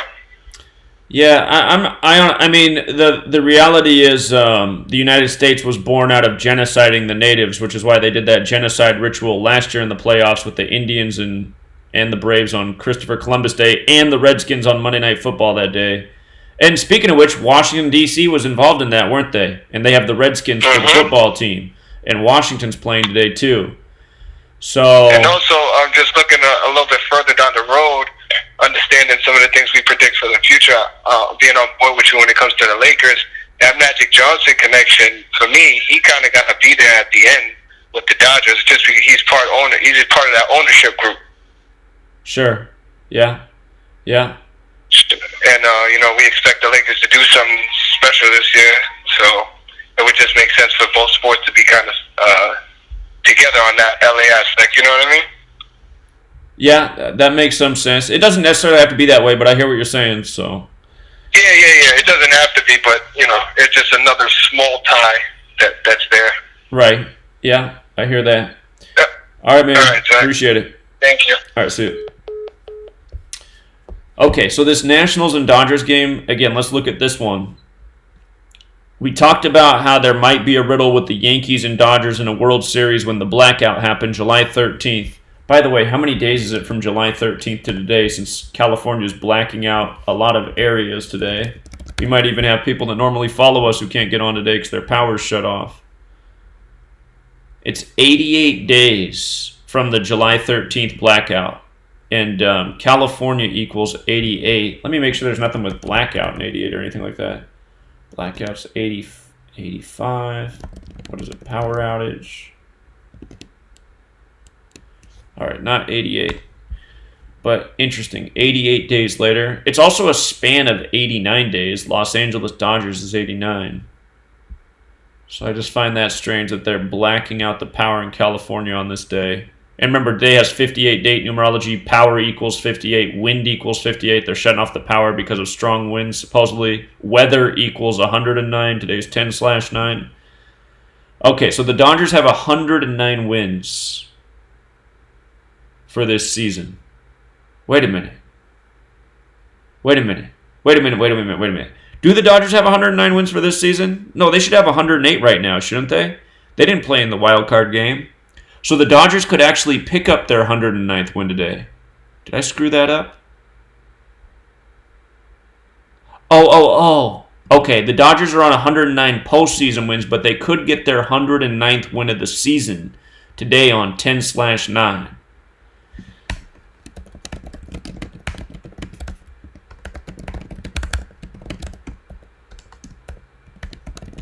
All right, so that's right there, that the Dodgers could get the 109th win on 10/9, or they can stay on 109 postseason wins all time. Remember, we saw the Yankees pick up their 104th win of the season on 10/4, and they won 10-4 in that game. I got to admit, though, the fact that the Dodgers have these two things, the 136th season, and they could face the Atlanta Braves in the next round. Atlanta Braves 136, or they have a chance to get their 25th pennant, and if they advance, they could do it against St. Louis 25. They have connections to both teams on the other side, right? So you can make an argument for the Dodgers to face either team. The Nationals numbers just aren't jumping out at me as much. But still, I'm still trying to figure out why they did that Skull and Bones ritual. And again, we documented the Skull and Bones rituals with the Astros and the Rangers throughout the season. So, still trying to put the pieces of the puzzle together here. If Washington lost today, they'd be 5-7 versus the Dodgers for the entire season. Regular season and postseason, Nationals 57. So that could go against the Nationals right there. A loss would make them 5-7 versus the Dodgers. Washington scored 14 runs. LA scored 19. 33 combined runs so far. Nationals 33.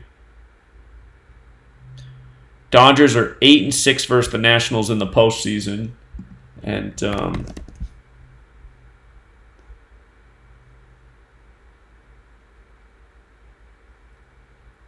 see, I don't think 87 or 96 fits in. So it's hard to say where it goes from there. If they end up playing each other in the future and there's a chance of it to become 10-7, you know where that's going, right? 10-7 Washington Nationals. Caller? Is that so?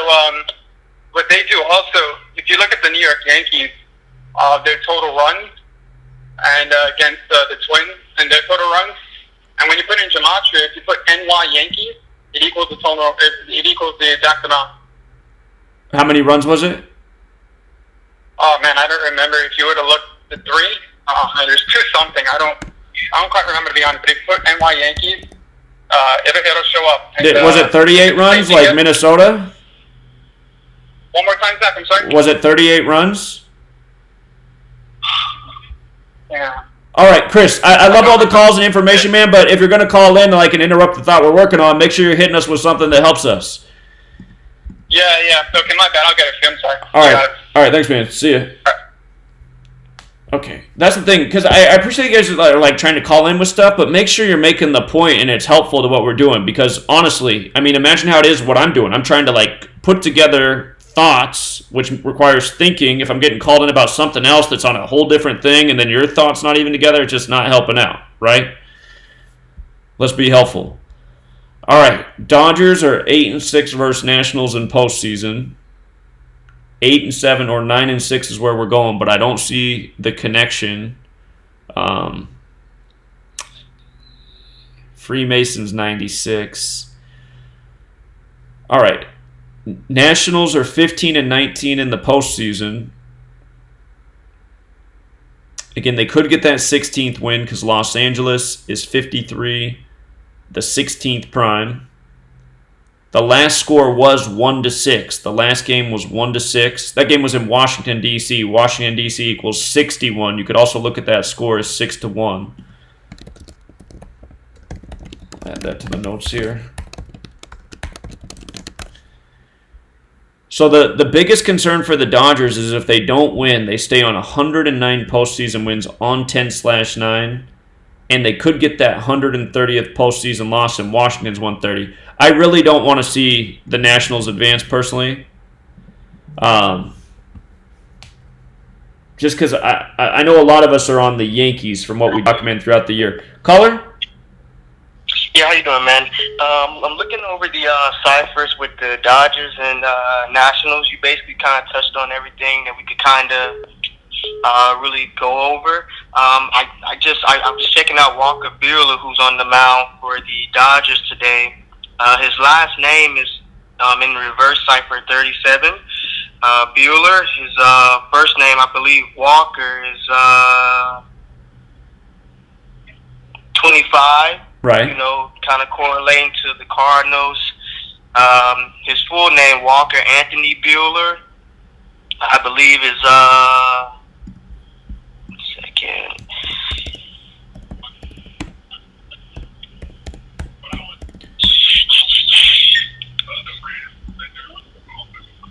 Hold on, I'm plugging it in right now. Walker Anthony Buehler, 238, I think 90. it's 104. Yeah. I know it's 104 in You're there. right. It is 104. Yeah. I think that your idea, you know, earlier in the year, man, that blackout, I know like everything kind of is overlapping is really difficult. But I don't know. I think that blackout with the Yankees and Dodgers was pretty significant. I live out here in LA, and like I know a couple of areas are expecting it. I'm really leaning towards that Yankees probably Dodgers matchup. And I think that when you talked about how the Braves and Nationals are probably going to go in the same direction, I think that's probably correct. I think we'll get an idea like after the first game. If the Nationals somehow spring the upset, I'm really going to look probably for the Braves to pull it out, even though the Dodgers have connection with both teams. You brought up the Geronimo thing. Yeah, I think it's leaning. I think it's probably smart maybe to lean more towards the Dodgers and Cardinals matchup because their postseason records kind of point towards each other a little bit more with the history. So that's kind of all I got. I just wanted to bring up Walker Buehler, and he's facing Strasburg, who is number 37, and ESPN did the big feature last night where they talked about how Strasburg, not just ESPN, I think the LA Times as well, they did the same, and I'm not talking, not the LA Times, the USA Today, they talked about how Strasburg is like the matchup nightmare. Right. And whenever that's two big publications, so I mean, whenever I said the same thing as you about a half hour ago. I saw that same story. I was like, they're selling it like the Nationals got the Dodgers. Yeah. The Strasburg's on the mound. Yeah, no, going the other. It's smart to go the other direction when you see that. Smart to go the other direction. So we'll see what happens. But I'm leaning towards the Cardinals and Dodgers. I hear you, man. Yeah, I hear all your points. Yeah, good call. Thanks, man. Yep, no problem. All right, see you. All right, start time is 37 minutes after hour. That's the thing. There's a super 37 ritual going on here. Strasburg wears 37. Buehler's last name equals 37. Los Angeles is 37. The game starts 37 minutes after the hour. I noticed this postseason, it seems that they're starting like every game at the awkward minute that connects to the team. And in years past, they haven't done it like every game, but the games where they have, it's usually the team that it's pointed to has been the winner. This year, it's still most of those teams have mostly won, but it's probably like at a ratio of 2-3. Caller? Yeah, Zach. Cool question. What was that specific stat that you said about 5-7? That the Nationals can go 5-7? If the Nationals lose, they'll be 5-7 versus the Dodgers for the year. Okay, so the reason why I think that might be a little bit significant is because the year 57 is when they left Brooklyn and went to Los Angeles. And also the owner, Magic Johnson, this is his 57th day of his age. Today's Magic Johnson's 57th day of his age? Yes, sir. Wow. That's a great catch right there. Yeah, so, and also Steven's first name equals 33, just like they can be 3-3 this year in the postseason.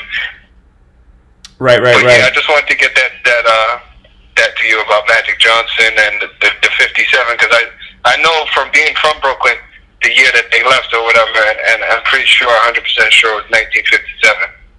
So. Okay, I'm going to verify all that. Yeah, those are great points. I appreciate it. No problem, sir. All right, thanks, man. Okay, so this is easy to verify. Year Brooklyn Dodgers left for LA. May 28th, 1957. All right, so May 28th, that was the 148th day of the year. So let's put that here. Dodgers left Brooklyn for New York in 57. Okay. And Magic Johnson, Dodgers. Let's see what's in the headlines.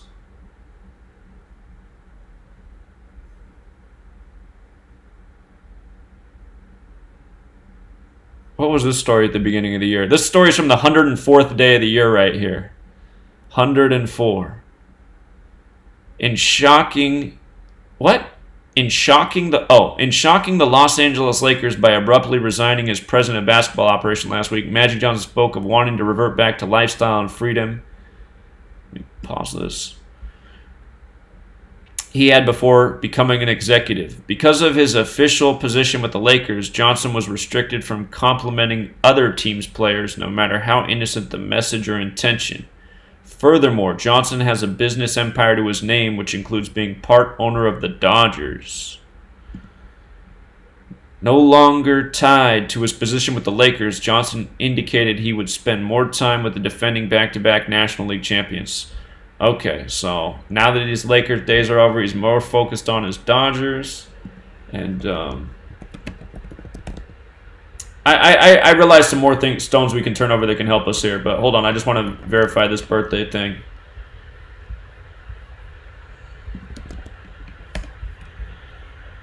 August 14th.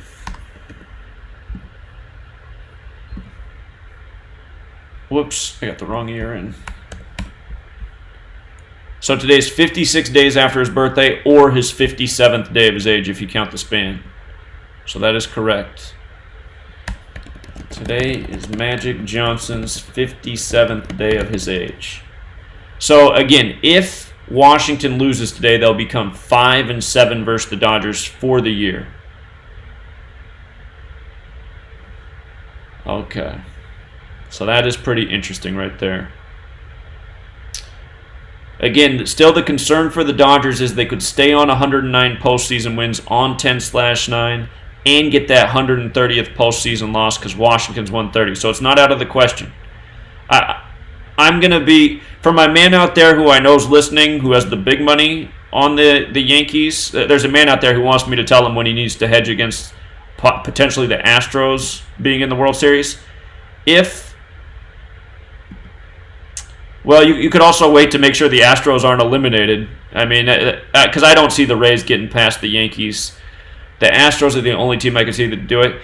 For my guy out there who's listening, I mean, I guess at this point you might as well wait to hedge to see if the Astros even advance, because that's another thing that would kill the betting public, right? They've made the Astros unbeatable in the minds of the public. Almost every baseball fan's under that mind control right now. So,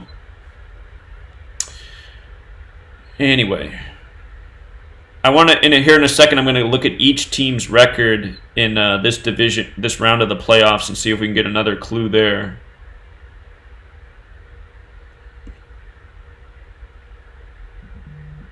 Bueller. If Martinez, the manager of the Nationals, lost today, he'd be 3-3. Nationals 33 and 57 in our reduction ciphers. So the numbers that are for the series, there's some numbers that definitely go against the Nationals. Today's Dave Roberts' 130th day of his age, the manager of the Dodgers. Again, Washington's 130, and the Dodgers could get that 130th postseason loss. So that's, again, there's some big hangups in today's games. I mean, but hold on. Let's see if we can find the, let me close some windows here. What is the Jimmy Carter thing all about? All right, here's what I wanted to do. Because I think you can get each team's record in the NLDS. Okay, so the Atlanta is 6-8 in the NLDS. So let's think about that. Let me come up here and plug this in. All right, hold on. Atlanta is 6-8. Now Atlanta does equal 69. So if they lost, they'd be 6-9. Atlanta is 69. So Atlanta loses, they become 6-9 in NLDS. So that would be another strike against Atlanta, in my opinion. They'd get their 9th loss on the 9th of the month, too, huh? Because it's October 9th. Could pick up 9th NLDS loss on 9th of month. And again, the St. Louis postseason riddle to me is better. If that 120 wasn't there, I'd be all in on St. Louis if the 120 wasn't there. That's what makes me nervous. Okay. So Atlanta could fall to 6-9 in the NLDS. That's important. Let's see what St. Louis can do.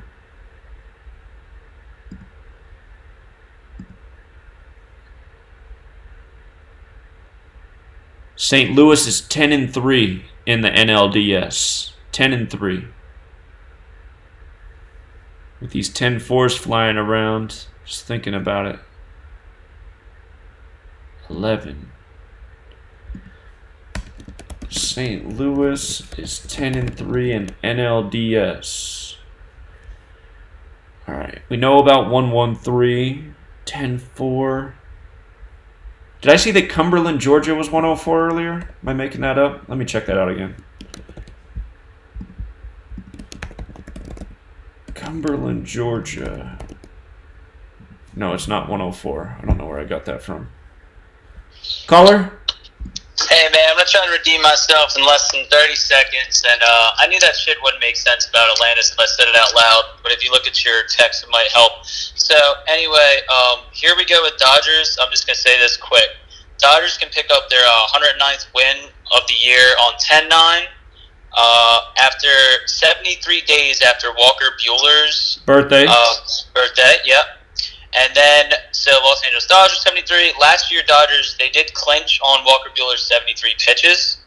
And this year on 9-10, they clinched by beating the Orioles 7-3. So you're right. That's much better, right? That was a great call. You did a great job there. I appreciate it, man. Thank you. All right. Yeah, I felt bad. I'm not a troll for sure. Okay. All right. Appreciate it. Thanks, man. See you, buddy. Yep. 6. Okay. 10-3. What were we? Oh, it was Walker Buehler's full name was 10-4. That's what we just decoded. That was 10-4. All right, so 10-4 things. Again, the Yankees had a big 10-4 tribute in the postseason. The Dodgers put up a 10-4 tribute. This is 113 is a number that holds weight.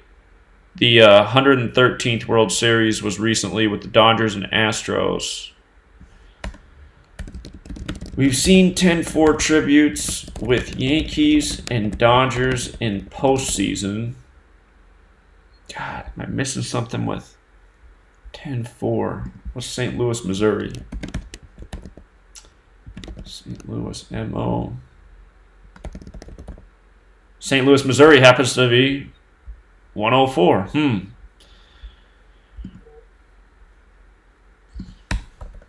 Game's not in St. Louis, Missouri, but it would be symbolic for the St. Louis, Missouri franchise.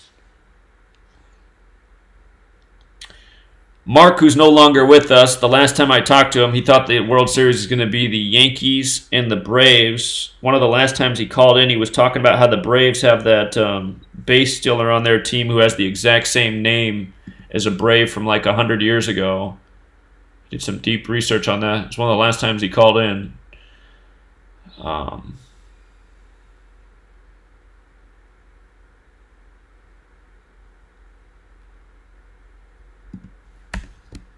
113 is a special number. Los Angeles, California is 113. If they played each other. Los Angeles, CA is 113. Woo, man. Okay, but Atlanta falling to 6-9. I mean, Atlanta is 69. So, yeah.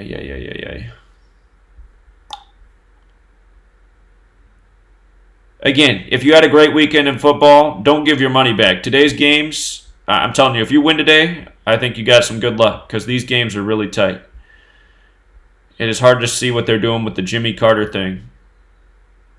If that hadn't come up too, I'd probably take St. Louis here, but I'm just not sure now with the whole Jimmy Carter narrative and This year is living up to the chaos in baseball. Just all these narratives they've thrown at us all year. I've never had my head spin so hard in any sport, but that baseball's definitely made my head spin this year. All right, let's do it for the Nationals and the Dodgers and see what we see for them in the NLDS. Actually, hold on. Before I move on, let's also look at the championship series for both teams too, just to think about that. So if the Cardinals win on to the next round, it's Cardinals, right? Yeah, it's Cardinals. Cardinals went on to the next round. They're 7-6 in that round.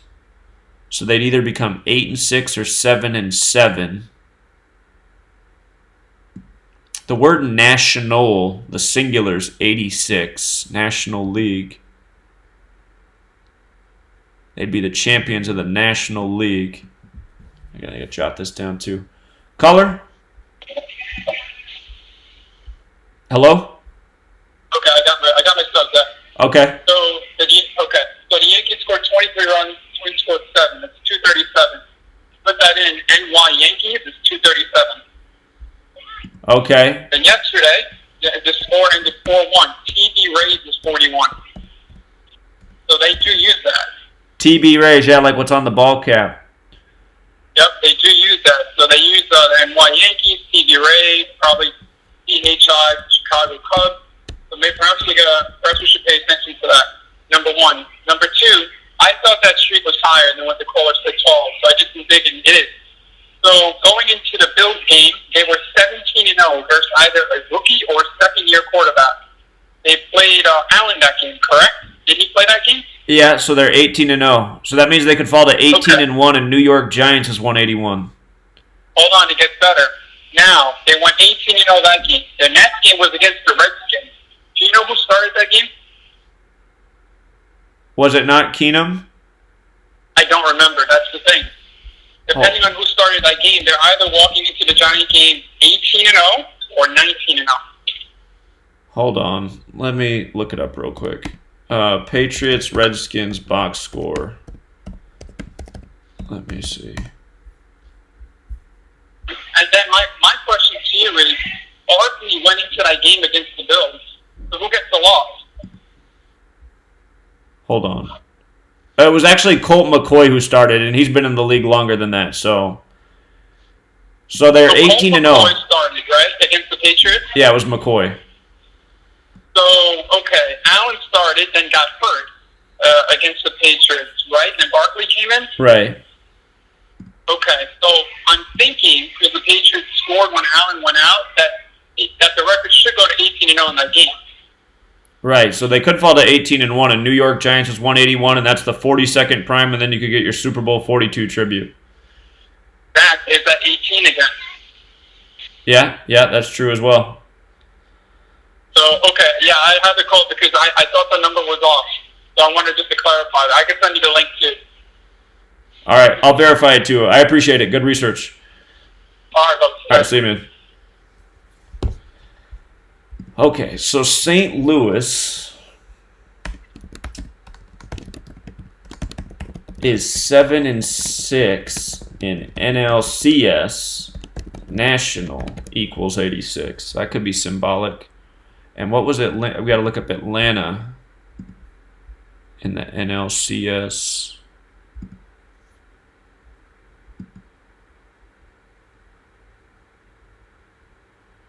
Other things we can do, if anybody wants to go back and look at the head-to-head between these teams for this year and see how the last meetings between certain... I can do it too myself. It's just between all the phone calls I get, it'll take forever. But if anybody wants to independently right now look at the 4 teams left in the National League and go back and look at the head-to-head matchups and how it lines up with the date that the National League Championship Series starts, there could be a clue there. So I'll try to do that too. I want to figure this out. As tight as this is, there's a correct narrative that's floating. Let me close this for a second and keep accidentally going to this. Okay. The Atlanta Braves, NLCS. They're 5-6 in the NLCS. If they win, I'd have to see them losing, becoming 5-7. So this is the Braves. If it ended up being the Braves and the Nationals advanced today, I'd have to say the Nationals are going to the World Series because the Nationals could make the Braves 5-7, Nationals 57, World Series 57, and then that would bring together that skull and bones thing we were looking at. Yeah. Atlanta is 5-6 in NLCS. Nationals 57, World Series 57. Recall the riddle with Nationals and Indians and Skull and Bones. Okay.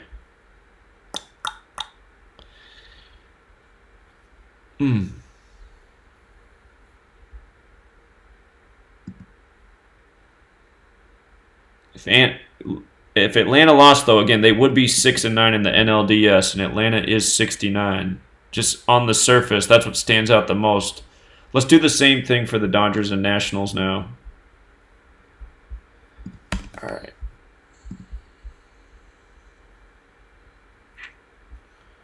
MLB teams. Los Angeles Dodgers.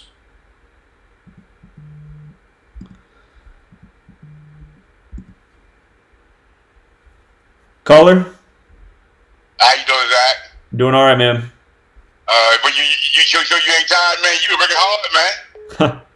Yeah, trying to figure things out. Yeah, believe it or not, I lost my money about a week and a half ago. I lost my money, but I still follow you anyway. Because I probably stopped betting again this week. So I lost a lot of money just do something stupid, but I got to be smart, though. Because you all, man, if I listen to you, man, I'm just saying, man, that's what I got to do, man. I got to do that, man. You know how I used to bet on my own for years, but now you come on and I got to start learning to listen to you more, man. You make a lot of sense. I know you're good, man. I just need to take my pride away and listen to you sometime. You know what I mean? Sure. All right, man. Well, you'll get it back. Hang in there. Okay, Zach. Okay, no problem. Thank you very much, sir. All right. Take care, man. All right. See you. All right. Okay. All right, so the Dodgers are 7-6 in the NLDS. National is 86. They're facing the Nationals. DC's got that 77 connection. All right. Dodgers, let's see, are 7-6 in NLCS. National is 86. DC 77. Dodgers, let's see, what are they in the championship series? Or wait, hold on. Am I on the wrong thing? Oh, there it is. Caller? Yeah, Zach, just one more note on that Dodger game. It's 31 years since they won their last championship. Their current record since their last championship against the Cardinals in the postseason is 1-3. So they can go 3-2, and we already know what that 23-32 means to the call. But I just thought it was weird that they're 1-3 versus them, and they haven't won a championship in 31 years. The Dodgers are 1-3 versus the Cardinals? In the postseason ever since 1988, their last championship. All right, well, LA 13. Okay, and again, the blackout from New York to today is 88 days later. The last year they won the World Series was 88. California's 88. Last year they went to the World Series. The season began on the 88th day of the year. That was the earliest start in MLB history. Yeah, that's why I was kind of looking at it because of that the blackout that's going on right now. It just keeps dragging me back to their last championship. That's even why I'm on the Dodgers for the game, because there's so much going on right now that's pointing towards them. Just at least progressing past this game, you know? Right. And being just that the Cardinals have that 115 connection, I kind of do have them at least going to a championship series just for that 115. I know it's kind of small, but I figure they have to be at least in a championship series in the 115th World Series. Right. That's just me. But yeah, that 1-3 record is just sticking out to me, and also that David Freese connection that I brought up earlier. Right. Yeah, there's a lot of interesting things with him as far as his career and the Cardinals. So there's like a whole storyline, and also a reason, because you know what you were talking about yesterday, that 56, how they brought it up during the game. I see the same thing going on with David Freese. He hasn't been mentioned all yet, but he's probably going to have a pop-out series if they end up playing against the St. Louis Cardinals. He's going to be very significant, I feel like. Sure, just like the Charlie Morton thing versus old teams, so. Exactly, yeah. So that was just another thing that you keep talking about with these specific players and these numbers that they just got to throw in your face. Right. I see no other reason for him to be on the Dodgers. He's not even a good player. Sure. He's 36. There's no reason for him to even still be playing baseball except for this. And also the Clayton Kershaw connection as well. The Cardinals have dominated against Kershaw. They kicked his ass. So that's also a player you might want to look at too. Kershaw. Yeah, Kershaw will probably get in there today. All right. All right. Appreciate it. Thanks, man. for listening to me. I know I keep calling. Sorry about that. That's all good. Thanks, man. All right. All right, so the Nationals are 1-4 in the NLDS. All I can say about that is Los Angeles Dodgers equals 89, the 24th prime. If they got past them, they'd be 2-4. If they lost, they'd be 1-5. And DC's 47, 15th prime. Dodger Stadium's 211, the 47th prime. And then 47 is the 15th prime. Let me see. And then the Nationals are 0-1 in the NLCS.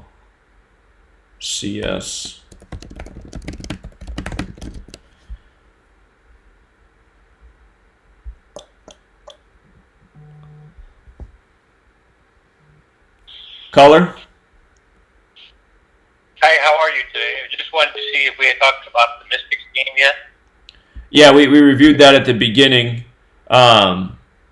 Again, like we pointed out yesterday, I like the Mystics. That championship riddle was there. The one thing we saw, though, was, again, it was the 23rd WNBA season. If it went to Game 5, the loser would finish 2-3. The Sun had 23 losses in the regular season, and the Sun's coach, his name equals 139, and Game 5 is 139 days after his birthday. So now that the Mystics didn't close it out where they had a nice riddle to do it, I'm thinking, well, maybe they're not going to be the winning team. So. Oh, okay. Is there a game today, or is that tomorrow? It's tomorrow.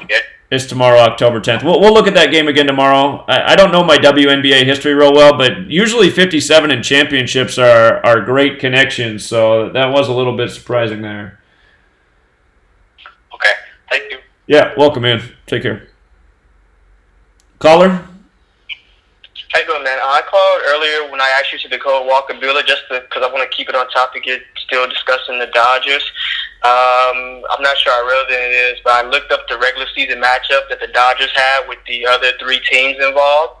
just regular season though, just from 2019. So they're 6-4 versus the Nationals in the regular season. They're 4-2 versus the Braves, and they're 3-4 versus the Cardinals. Also, today's date, October the 9th, on the Gematria Database. If you want to type that in, you'll get if you type in like October 9th, the word, Sure. You'll get a 181. Yeah, you'll get a 181 in the reverse ordinal, and Los Angeles Dodgers equals 181. And then the other caller brought up David Freese. I'm in LA. I follow the Dodgers, and he hasn't really been used much at all this playoff, which is kind of surprising because if you follow the the narrative, the Dodgers bats have kind of gone cold, really in the playoffs compared to how hot they were in the regular season. And they're also starting a bunch of inexperienced rookie batters, and a lot of the fan base is calling for David Freese to play this game, particularly the last 2 days or so. If you've been following Dodgers media, it's kind of been all over. He's actually one of the greatest postseason hitters of all time, statistically. I'd go so far as to say, I wouldn't be surprised if they won 10-9, and this guy drives in the winning, he setting up, his matchup with his former team, the Cardinals, where he punished the Dodgers heartbreakingly the last time they faced. I think he may be called in the pinch hit tonight, and he may win the game, man. I think if you follow the narrative, they really been calling on him to play. David Roberts hasn't really used him at all. Everything is really, really close, with all the teams. Everything is, as you well know, you're looking at it, everything is really close. I think that if the Dodgers do win, I think that this guy's going to probably have maybe a lot to do with it potentially. But the date, as far as October 9th, does equal 181, and that equals Dodgers.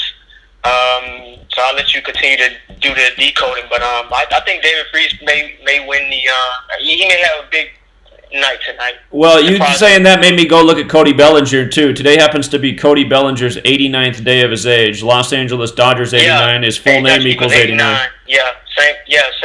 Same thing. Just a lot of players on the Dodgers, a lot of key players, their numbers match up with a lot of things going on today. Even the TBS, that the game's gonna be showed on. That's a 37. That's the reflection of LA Dodgers. Strasburg is also 37. I called earlier when I talked about how the media was bigging Strasburg up. I think that it's really tough, man. I could see it going both ways. I actually was thinking about going to a game tonight, but I got some studying to do for my class. But I think David Freese, man, if that guy, if the opportunity presents itself late in the game, and that guy's on the mound, I look for it to be a big moment.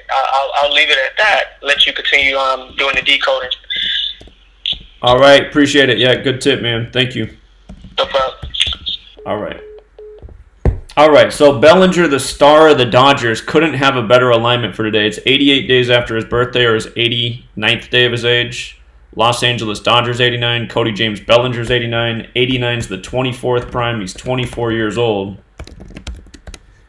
So, I suspect he has a ball game, Bellinger. What about Turner? November 23rd. Let me just see how things line up with him. It's 45 days before his birthday. Dodgers and Major Leaguer 45. What's that mean? That means it's 320 days after his last birthday. Huh. What about David Freese? Can we look at how many days it was from his birthday? April 28th. Again, he's born on the 118th day of the year. Big number in Los Angeles, California, 118 on the 118th meridian. It was 164 days after his birthday, or his 165th day of his age. I was thinking, maybe not. Scottish Rite is 165. Am I spelling here? Spelling wrong. Washington Nationals. Okay.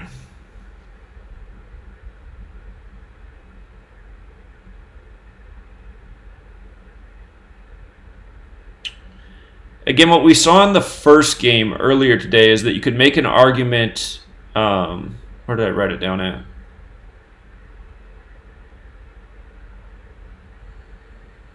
I guess I wrote it down with the Dodgers. The Dodgers, it being their 136th season and then playing for their 25th pennant. Again, Atlanta Braves is 136 and St. Louis is 25. And did I write down the whole blackout thing? Again, and I just saw that Cody Bellinger's birthday is the day of the blackout that happened in New York, too. That's the other thing that's weird about that. The 42-year anniversary of the last blackout in New York. Today is 88 days after NYC blackout, or a span of 89. California, 88. Los Angeles Dodgers, 89.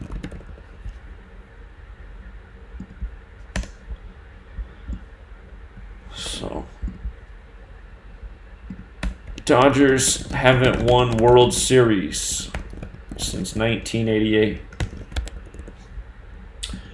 Here, while we're on this subject, I just want to go back and revisit this point too. Let me see. All right. Well, did we finish doing everything we wanted to do? The Nationals are 0-2 versus the Dodgers in playoff series. They're either going to become 0-3 or 1-2. Los Angeles 37, the 12th prime. Let me write that down too. Nationals are 0-2 versus Dodgers in playoff series. Los Angeles 37, 12th prime. That'd be the riddle for them to get them. If the Nationals begin 0-3, I think it's likely that the next time they meet in the playoffs, that 1-3 would happen. That's a consistent number in LA, 13. All right. Hold on, let me go back to the Dodgers here real quick. I'll do it on this one. MLB teams, Los Angeles Dodgers, playoffs. Again, World Series, they're 6-14. Going to be their 21st World Series if they made it. Los Angeles Dodgers 73, the 21st prime. And versus the Yankees, they're 3-8 versus the Yankees in the postseason. If they lost, they'd be 3-9. New York 39. It's 2019. Remember 2019. There's an independent date numerology method for just the year. You add the first two numbers of the year to the last two, so 20 plus 19 is 39.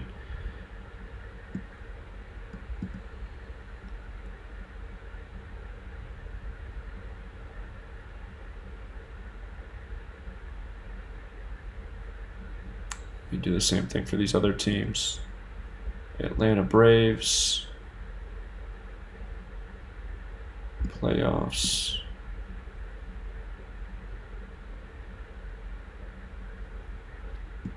The Braves are 1-3 versus the Yankees in the postseason.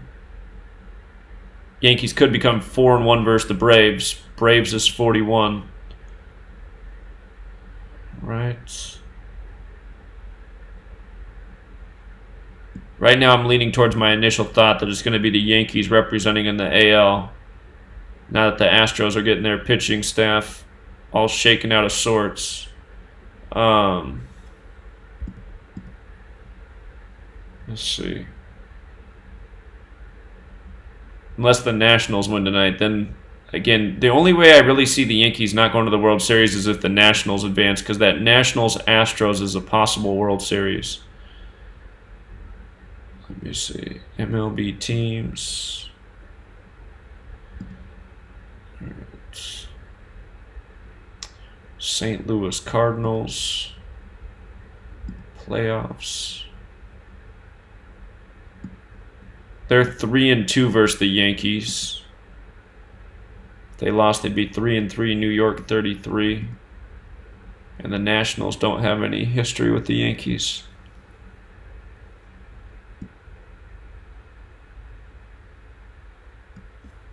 I was thinking, though, didn't we discuss earlier a scenario for the Dodgers to go? Because the thing about the Yankees this year, let me put this up real quick. It's their 117th season. It's the Yankees' 117th season. And remember, Dodgers equals 117. And if they won the pennant and they faced LA, they'd have 41 pennants. LA's 41. The one thing I struggle with, though, is the Yankees winning the World Series now, since they finished the regular season on 103 wins, and they picked up that 103rd win on the 27th, because 103 is the 27th prime. Baseball's 27, MLB's 27. They got 27 World Championships. I guess the team that remains that would make the sense to pick up 28 against would be the Nationals. Just because Washington Nationals is 107, the 28th prime. Just looking at it from that point of view.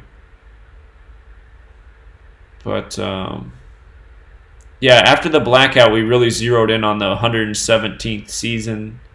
The potential 41st pennant. LA numbers. So, the Yankees right now are 27-13 in World Series. That was the one scenario for them to lose to LA, is that LA has the 14 connection. They could get their 14th postseason loss.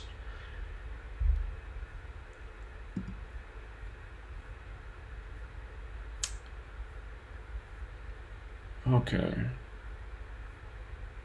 So again, we got very tight calls because we got scenarios going both ways. Postseason's a lot trickier this year than it was last year. Again, it's just things like, do the Dodgers pick up their 109th win of the season today on 10/9, or do they stay on 109 postseason wins all time? And again, if the Dodgers did lose, it's Dave Roberts' 130th day of his age, Washington's 130, and the Dodgers would get their 130th postseason loss. But looking at the Nationals' NLCS record, it was the least interesting. Doesn't mean they won't go.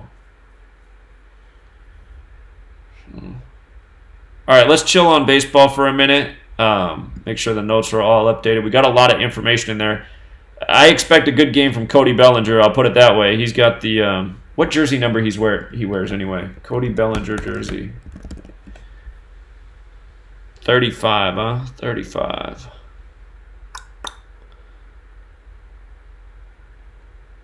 But again, it's his 89th day of his age. His full name equals 89. Los Angeles Dodgers equals 89. It's the 24th prime. He's 24 years old.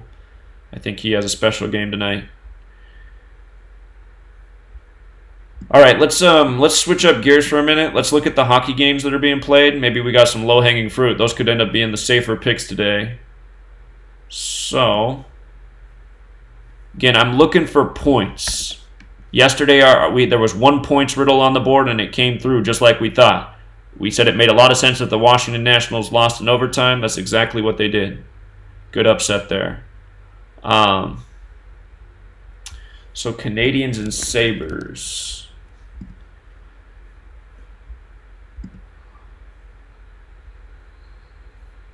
Sabres 49th season. Going up against the Montreal Canadiens. All right, they have 129 wins, 113 losses, 10 losses in overtime, so 123 combined losses. Again, I'm looking for connections with the points. Does it connect to the date? So they could get to 300 or 301 points. That doesn't go with the date.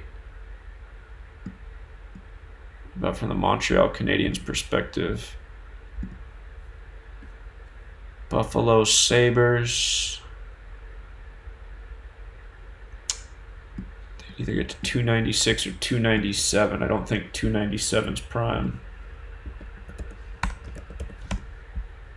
297, yeah. Okay, so Sabres are 2-0-1. Canadians are 1-0-1. You know, the only thing I can say about the Canadians is if they lost, they'd be 1-1-1, right? And New York's 1-11. So that's the only riddle I see on the board. I really want to find things with points. But that's the one thing that stands out. So I'll just jot it down. If Canadians lost, they would be 1-1-1 for season. Buffalo plays in New York, of course. New York is 1-11. So that's the one thing. I didn't find a points riddle, which is what I really want. Let me get up my cheat sheet, too, and just make sure I'm not missing any surface level stuff. Once I get a minute, it's hard to get a minute, man, just trying to keep up with everything, all the sports. I am going to update this and get the city name in there and the stadium name and the coach's birthday and just some stuff like that can help us out here.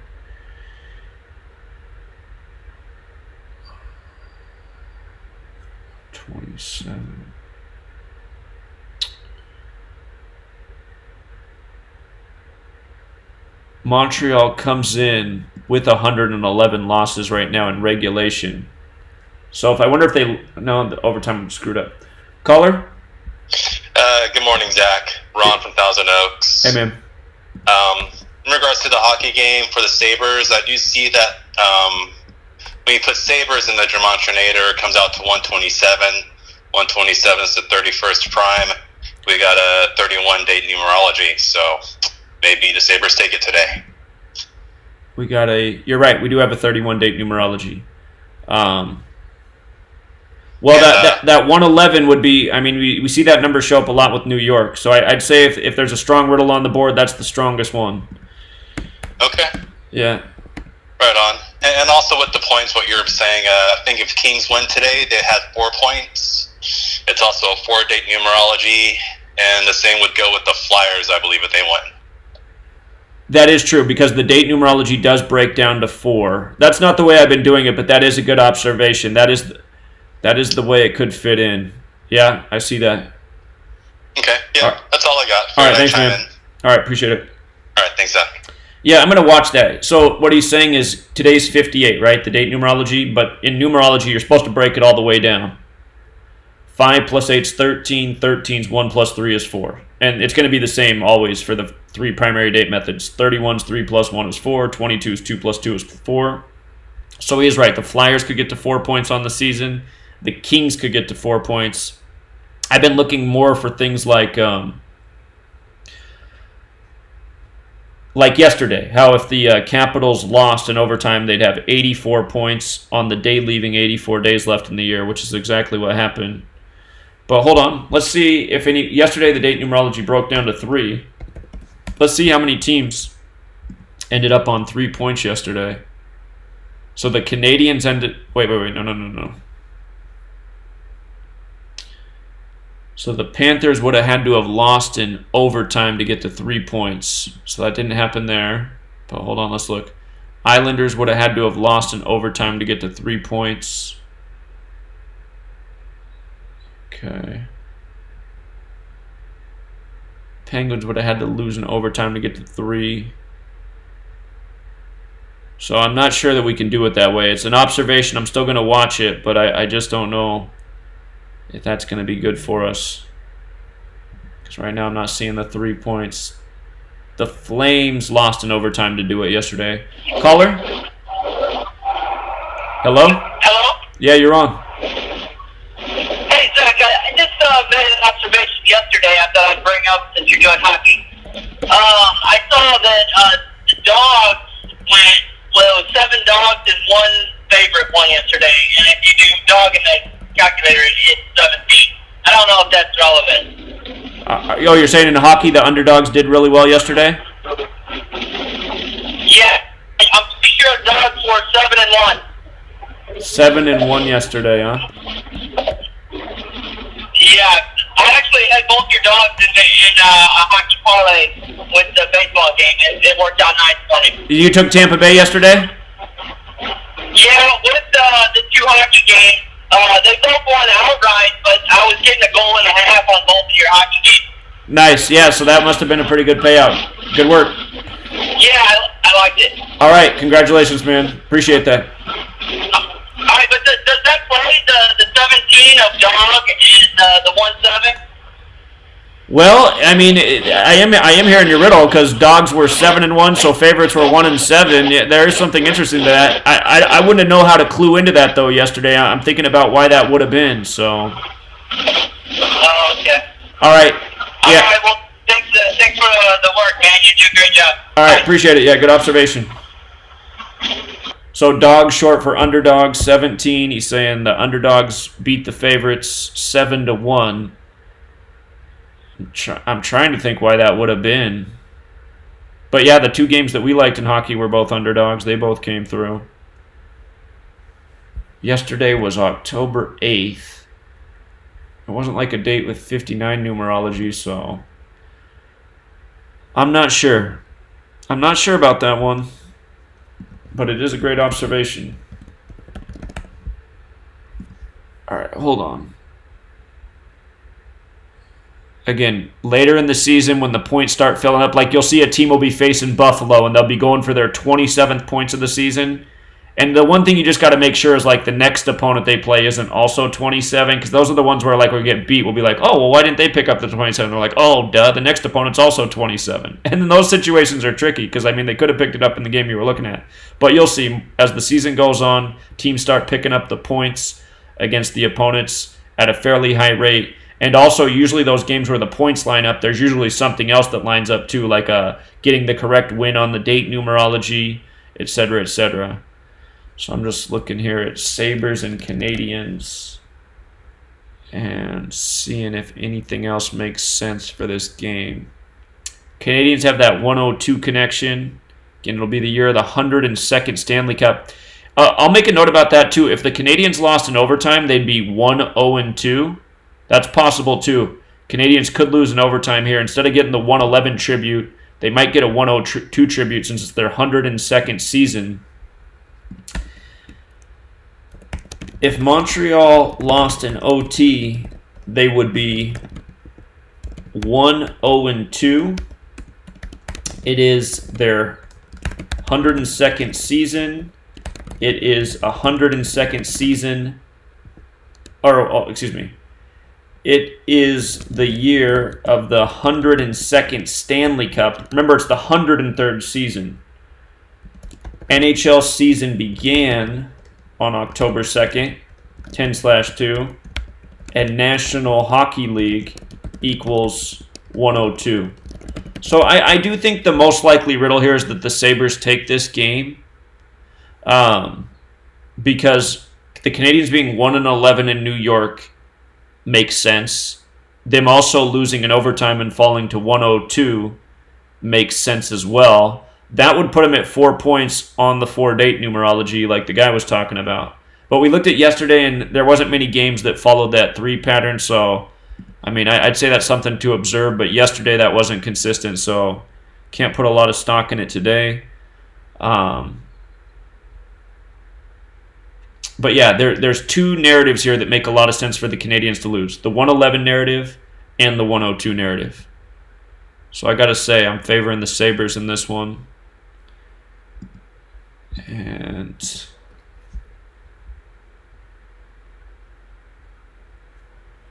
all right. Did I write down that Montreal Canadiens equals 102? I forgot to write that down. Montreal Canadiens equals 102. Okay. So, leaning Sabres here. Only thing that was missing from this was something strong with the points. I really like when the points are there, but I still feel like these other riddles aren't bad. If I don't have points, this isn't a bad alternative narrative. All right, so now we got New Jersey looking for their first win, and the Flyers. Now, if the Flyers lost in overtime, what stands out is they'd be 1-0-1, wouldn't they? Philadelphia's 1-0-1, so that's what stands out on the surface here. If Flyers lost, and remember, Philadelphia won on the 26th date numerology. 101's the 26th prime. If Flyers lost, they would be 1-0-1. Philadelphia equals 101. Flyers got their win on 26th date numerology. That game was in Prague. 101, 26th prime. Okay. If only the Devils were in New York. Devils equals 26 though. So if they became 1-0-1 versus the Devils, 101 26 prime, Devils 26, that could make some sense. Let's look at the points here. If we get a points alignment, then I think we're golden. That's the piece I want to see here. All right, Flyers. Now they're going for their 263rd points, which is interesting because that's a Philadelphia area code, isn't it? Or they could get their 101st loss in regulation. 263 area code. Maybe I'm tripping. Is it 267 that's the Philadelphia area code? Maybe it's 267. All right, never mind. It's 267, not 263. Zimbabwe, I was like, what? That's not Philadelphia. 263 is the 56th prime. Flyers. Devils. Look at that again. Flyers. Okay.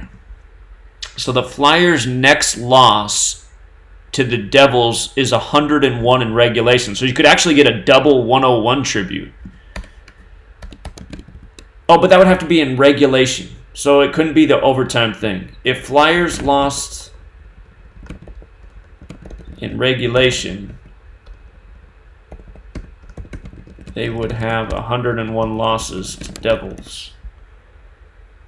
Okay, so you could get a 101 tribute in that way, but then it wouldn't be the 101 for the season because they got to lose in overtime to do that.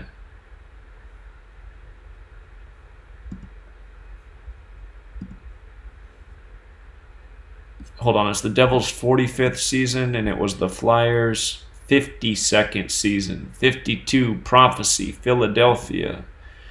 All right, Devils versus Flyers. Their next points are, well, if they lost in overtime, they'd have 251. If they won, they'd have 252. All right, so we didn't find our points connection like I was hoping for. The points would make me more comfortable, but the riddle's still there. Philadelphia and 101 is a big pattern, and Devils does equal 26. So again, 101, the 26 prime, it would be a fitting team to become 1-0-1 against.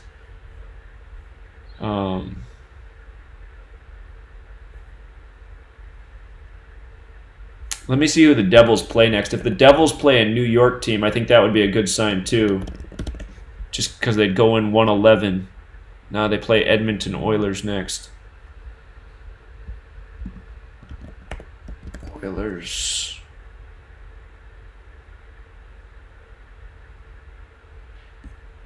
See who Philadelphia plays next. They got the Canucks next. Canucks.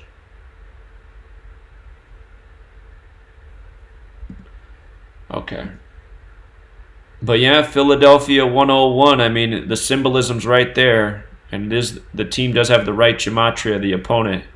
So I haven't found my points yet. Again, points have been best for us, but the only day... yeah.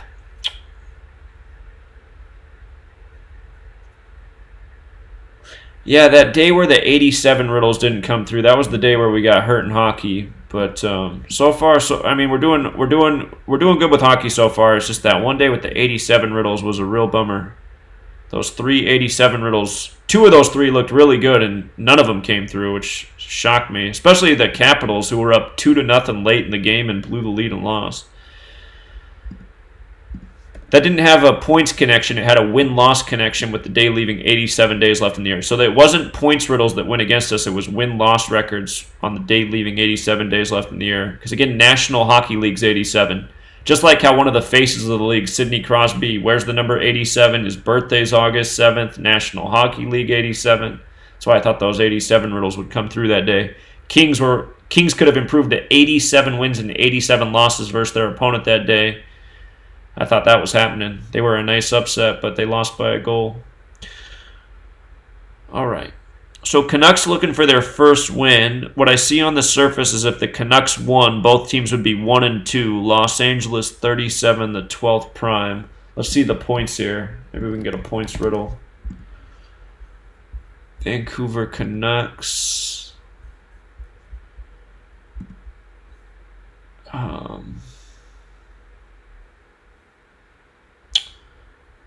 They're on 111 wins, 111 combined losses. Interesting. Their next loss in regulation's 102. Year of the 102nd Stanley Cup, 103rd NHL season. Just make a note about that. Canucks' next loss to Kings in regulation is number 102.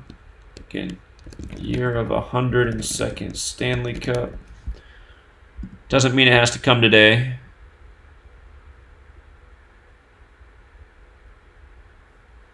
Let me look at the gematria for these teams again. Vancouver and Kings. Los Angeles Kings is 83. Today leaves 83 days left in the year. Los Angeles is 109, like how today's 10/9.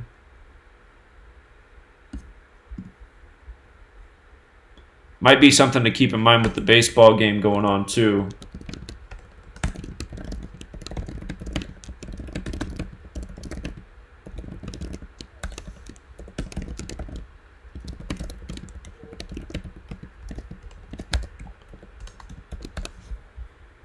Okay.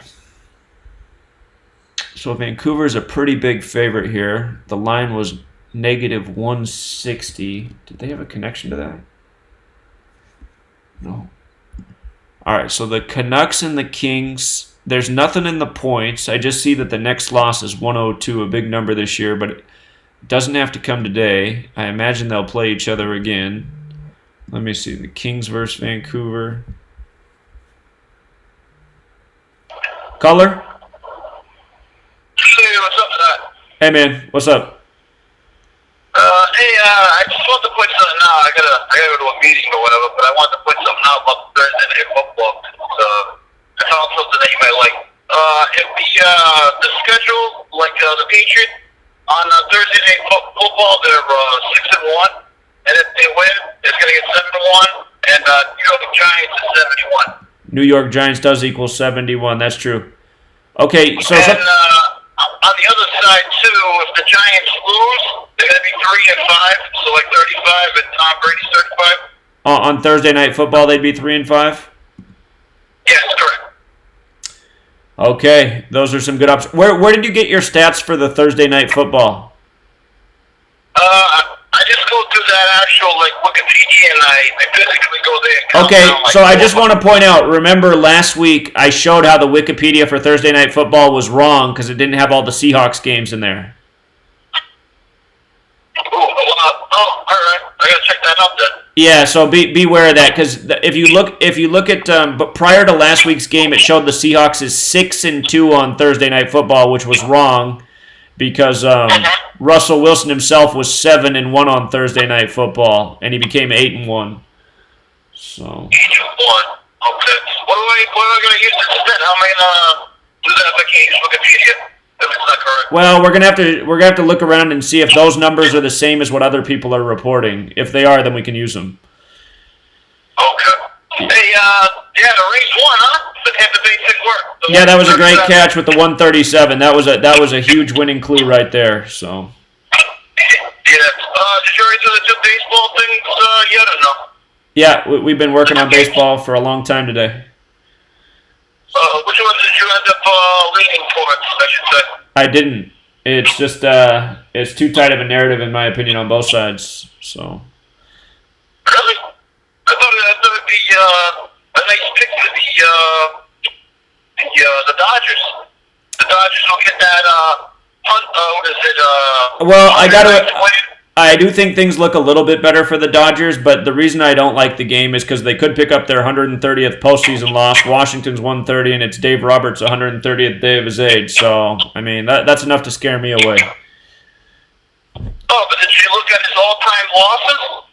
Who? Dave Roberts. Well, I think I have it all written down here. Why? What's the stat? Yeah, you missed the big one because he has 270 all-time losses at Washington Nationals is 78. So he's not going to get that next loss. Wait, he has 270 all-time losses and Washington Nationals is what? 278. 278. So he'd have to get 8 more losses? Say that again? I missed that last one.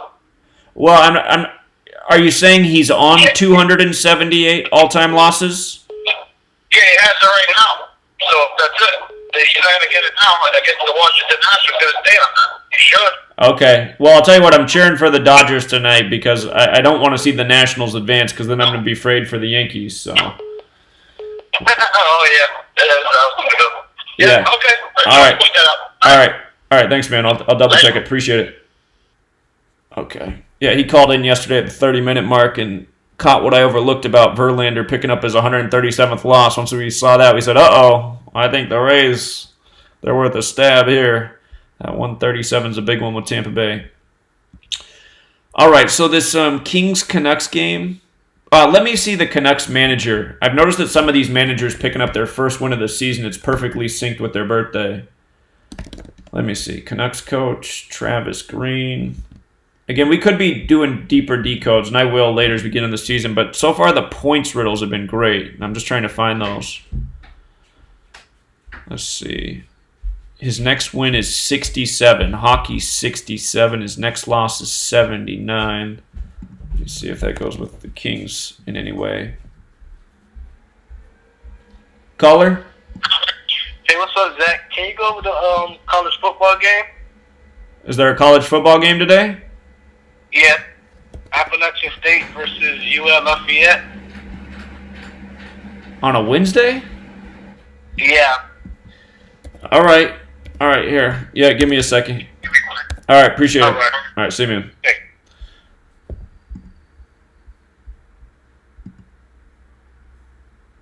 It's 72 days to his upcoming birthday, or a span of 73 days. And I just saw that LA Kings is 73. But what about his own team? His team's looking for that first win. Canucks is 72. And it's 72 days to his birthday. It's just like Columbus the other day got their first win, and it was 106 days from the coach's birthday. Or was it on 10-6? Maybe it was on 10-6. Today's game is 72 days from Canucks coach's birthday. Canucks. Caller? Hey, what's going on, Zach? What's up, man? Sorry to bother you. I know you're probably taking a look at that college game, but one thing that I found kind of interesting was, do you remember the infamous infield fly game? The in between the Cardinals and the Braves? When did that happen? That was in 2012. Okay, I forget. Okay, so apparently there was a pop-up that was hit in the 8th or the 9th inning or whatever, and it was technically a pop-up to the outfield, and it should have been bases loaded, but the umpire called it an infield fly, and ended up getting the second out. Then the next guy struck out, but the Atlanta ended up losing the game technically because of the call, because it would have been bases loaded and one out, which would have changed the whole dynamic of the game. And the reason I bring that up is because the same person who made that call is the crew chief for tonight for the series. Yeah, so I'm wondering if that has anything to do with it. It has to, right? Yeah, that can't be an accident that he's on the field. More mockery. Oh, wait, who won this fly the game with the infield fly mistake? The Cardinals did. The Cardinals ended up winning the game 6-3, and Cardinals. umpire that I'm talking about, his name is Sam Holbrook. Okay, Sam Holbrook. Cardinals is 63, like Major League Baseball. Again, Cardinals got the better postseason riddle than the Braves. But yeah, because I was trying to find information on like elimination games, you know, because sometimes that can be interesting, and I wasn't really finding too much. I just saw that the Braves haven't made a championship series since 2001. But this seemed rather interesting because this was a one-game elimination. It was a wild card game, and it was pretty much the most recent significant thing that happened between them, these two teams specifically. Right. Sam Holbrook's his name? Yeah, Sam Holbrook. S-A-M, last name Holbrook. All right. He's the crew chief series going on right now. Okay. All right. Appreciate it, man. I'll check it out. Sam Holbrook. Okay. All right. Thanks. Thank you. Okay, if Canucks got their first win, because did you notice how I just said that? I've seen some teams this year. I've just been looking at teams getting their first win. I keep noticing that if you measure from the manager to the birthday, it connects to the team name. So I was saying that out loud, and then we looked, and it's like, okay, it's 72 days to the Canucks coach's birthday, and Canucks is 72. So did they get their first win of the season? I've already seen this happen a few times this year. If Canucks win, both teams could be 1-2. Los Angeles equals 37, 12th prime. So the date has some connections to the Kings. The Canucks lost. Could get a symbolic 102 type thing, but seeing that it's 72 days from the coach's birthday, and I've already seen this happen a few times this year, and that's exactly what I was specifically looking for when I searched, thinking like, okay, that's the pattern I've documented. So,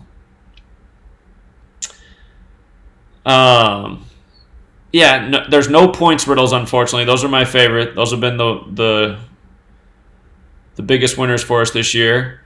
But, again, Canadians with a loss are 1-1-1 in New York. New York 1-11. If they lose in overtime, they're 1-0-2, which could make sense as well because it's the Montreal Canadiens' 102nd season.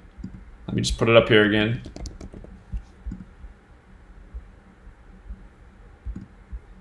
They're in their 102nd season plus Montreal Canadiens equals 102. So that jumps out. They lose in overtime. They're 1-0-2 for the year. So I'm leaning Sabres in this one. Two riddles that make sense for the Sabres to take it. Devils and Flyers. Flyers favorite at home. If they lose, though, they're 1-0-1. Philadelphia 1-0-1. 1-0-1 the 26 prime. Devils 26. Again, we don't have the points there. I'd really like the points, but not a bad riddle. Not a bad riddle. And then Kings and Canucks. The day has a lot of connections to the Kings. My thought, though, when I went into looking for the coach's birthday, since they were looking for the first win, is, again, keep seeing coaches pick up that first win of the season when the distance from their birthday connects to their team. And here it was, 72 days from the coach's birthday, Canucks 72. So,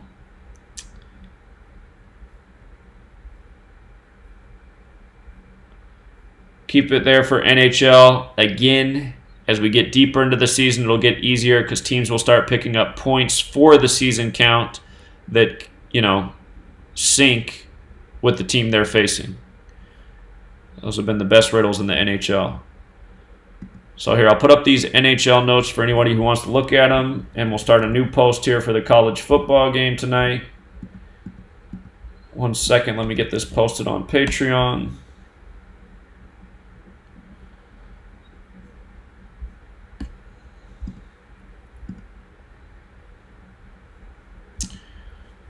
All right, NHL notes, October 9th, 2019, link. How many seconds do we have to wait until the trolls are posting here? It's like, are these trolls even real human beings, or are they like programmed AI to write the same stupid responses and lies every single day? It's like any hour of the day, they're there in moments. Sign up for my Patreon page. Like, how about get a fucking life? How about go create your own YouTube channel and teach the world something and see if anybody wants to follow you? Okay. College football. Let's see. All right, let's do it this way.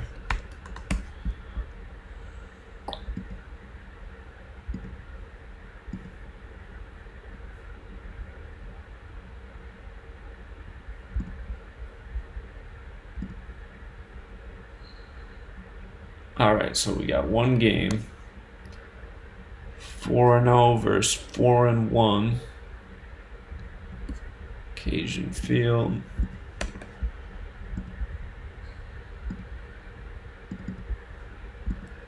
Hold on.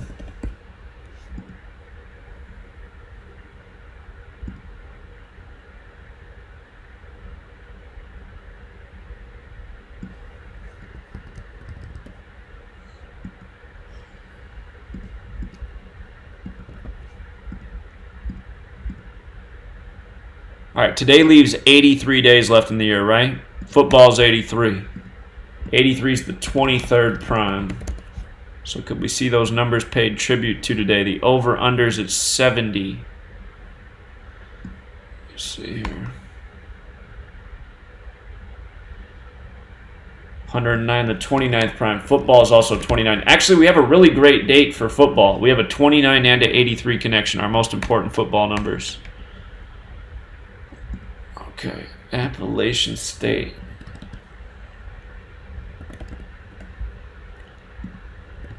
Appalachian State. We got some Freemason connections, 96, 147. Mountaineers. Appalachian State Mountaineers.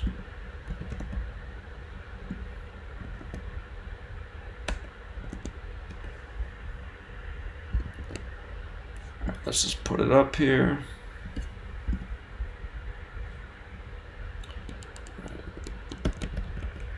Louisiana's a 2.5-point favorite.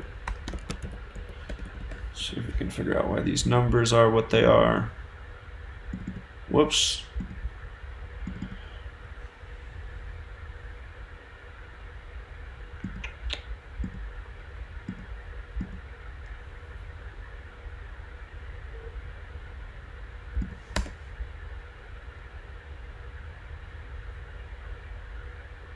All right, in Louisiana.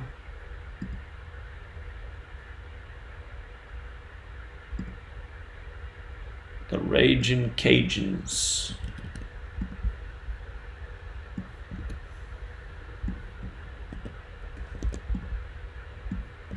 I see an 83 up there, huh? I see an 83. So their name is 83 on the day leaving 83 days left in the year. And it's not typical to play on Wednesday, so...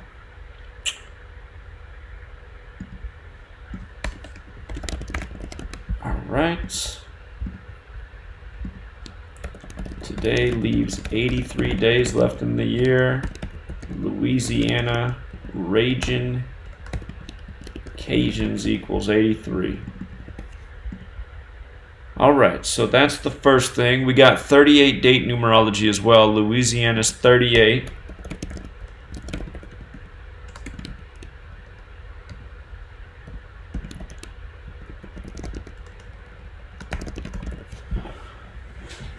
Okay. And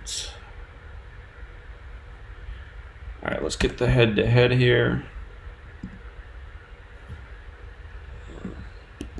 Appalachian State head-to-head football.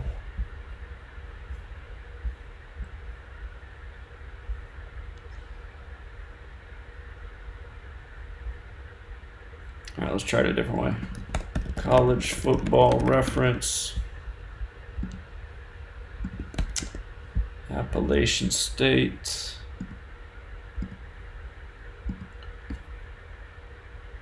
It's their 16th season. They have 101 wins, and Louisiana's 101. All right, let's make a note about that. This team has 101 wins as a program. Louisiana equals 101. So if they don't win, they stay on 101. Their next loss is 73. We didn't have the 73 connection, though.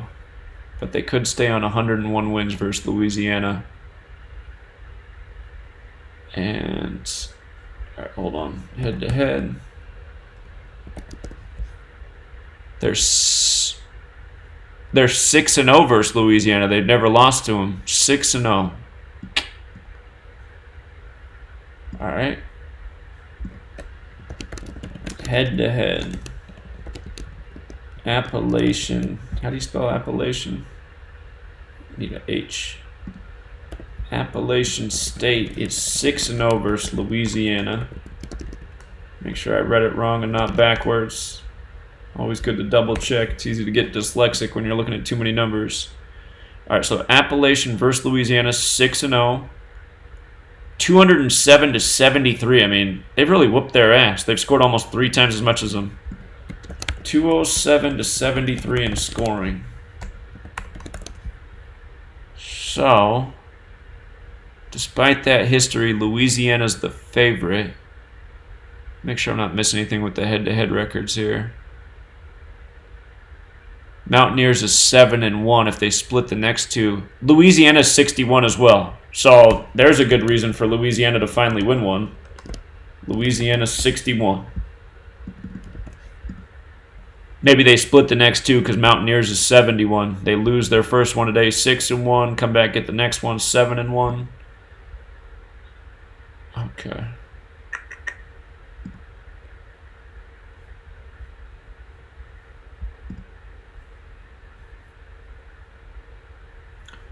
So at Louisiana, they're 2-0. Tonight's game was at Louisiana, right? Yep. They're 2-0 at Louisiana. They won 24-0 in 2012 and 35-16 in 2014. Let's see how many days it was from that last game, November 22nd.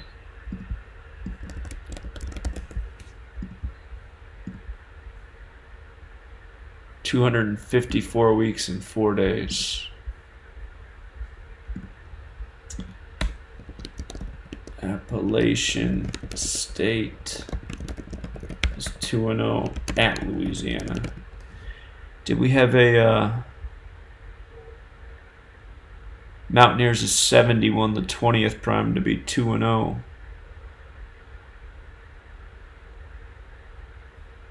All right, let's get the coaches' information here.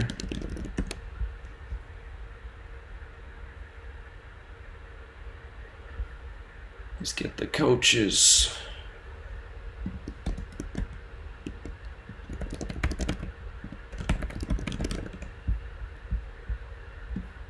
Elia Drinkwitz? Is that a real name? His name is 83. Funny.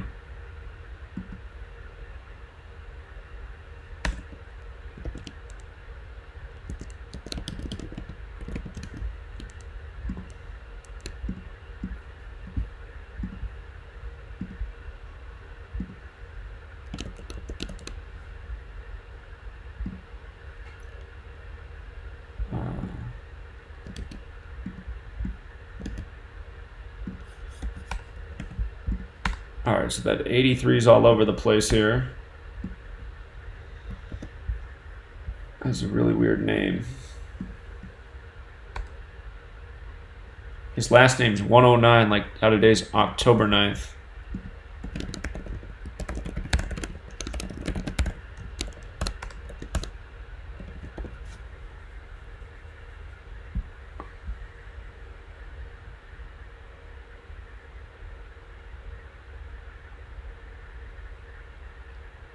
Alright, his coaching record.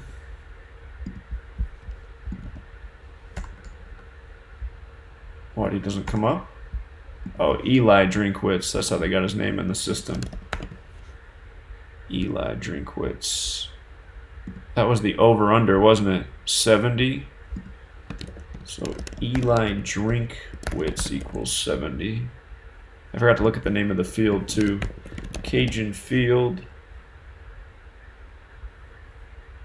Cajun. Huh. Not sure where they're going with that. I guess Mountaineers is 71. Just trying to figure out why that over-under is set at 70. Ragin' Cajuns is 72. So you got a couple things that relate to the team names that are close to the over-under. I guess we can look at what kind of scoring they've been doing, these two teams. All right, but Eli Drinkwitz, let's see. Oh, it's his first year. He is 4-0. All right, well, that's... Okay, we don't have a 50 connection with the team. We don't have a 41 connection. Maybe they begin their year 7-1 for Mountaineers. All right, let's see. Louisiana. It's probably going to... Hopefully it doesn't bring up the LSU coach. Yeah, got the right guy. Billy Napier.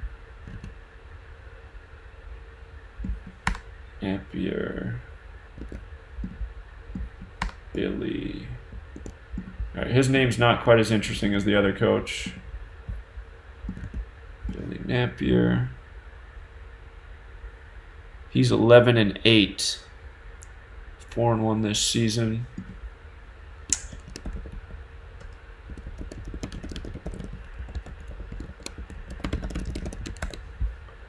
Make sure I didn't miss anything with his name. Alright, I don't see anything great with his name. I guess the one thing I could have checked was their birthdays.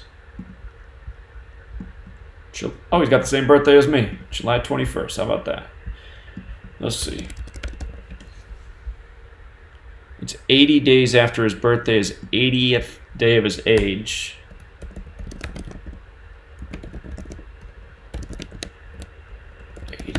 Day of age. I don't think 80 and 81 connected to anything.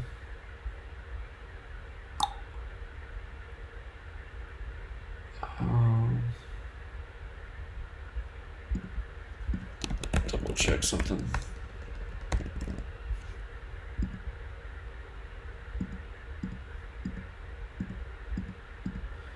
Okay, no 80 connection. And let me get the birthday for the other coach too. Eli, what was his name? Drinkwitz. April 12th, born on the 102nd day of the year. It's 180 days after his birthday, his 181st day of his age. Raging Cajuns is 180.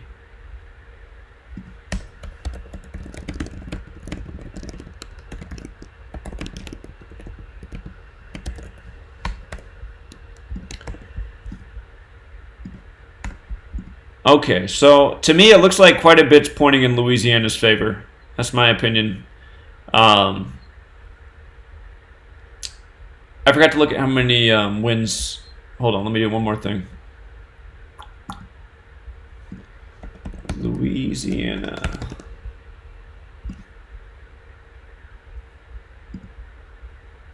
They have 230 wins. 231's the 21st triangular number. Just make sure there's nothing that goes with that. All right. Okay, so Appalachian State has 101 wins as a program. If they didn't win tonight, they'd stay on 101. Louisiana's 101. And again, today leaves 83 days left in the year. Louisiana Raging Cajuns is 83. Louisiana's 38. You got the 38 date numerology. Appalachian State is 6-0 versus Louisiana. If they lost, they would be 6-1. What did we say equaled 70? Eli Drinkwitz equals 70. So that would be the narrative for them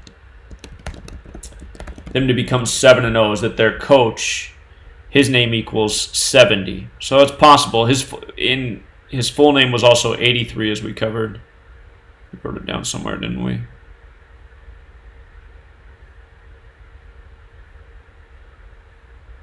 Let me see.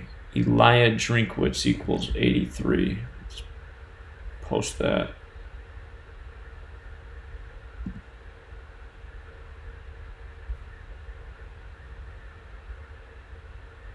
I thought I wrote it down somewhere.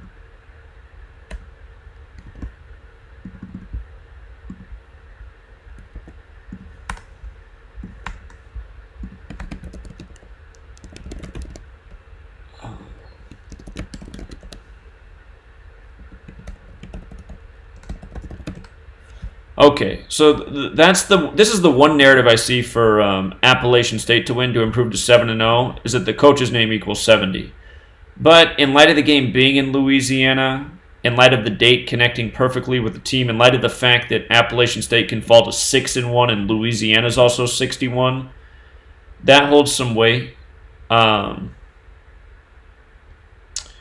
There is quite a few things that do align with the coach of Appalachian State. Again, his name does connect to the date in multiple ways. But the fact that it's 180 days after his birthday and Raging Cajuns equals 180, I think they finally get to beat this team. So I like that they can stay on 101 wins, Appalachian State with a loss, Louisiana 101. And I like that they can fall to 6-1 versus Louisiana. So I think that's the better narrative. If Appalachian State wins, though, it's all about their coach. He's got the narrative for them. So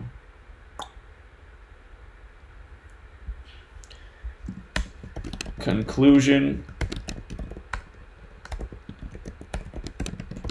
More lines up for Louisiana to get their first win versus Appalachian State.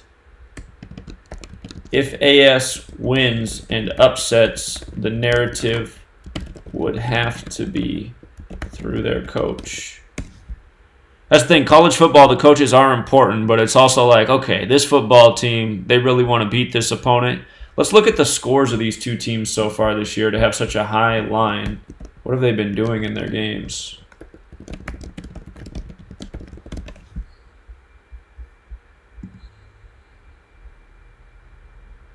All right, 56-37, 93 points in the last game combined. That was the day before September 29th, the day leaving 93 days left in the year. So Appalachian State's coming off a bye week.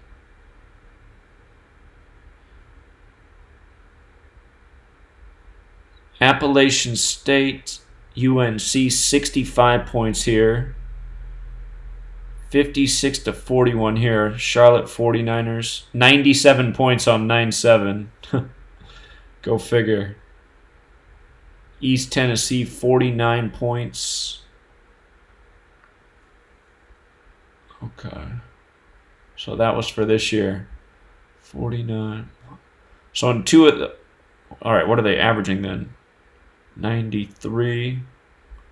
Here, let me just punch it in real quick. Let's get an accurate average of how many points they average. So 93. I don't think that was any accident. The day before, the day leaving 93 days left in the year.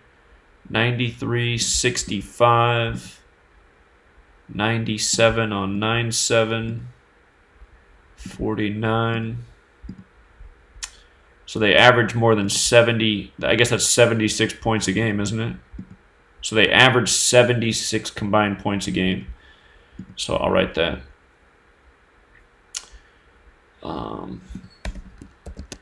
App State games have averaged 76 combined points.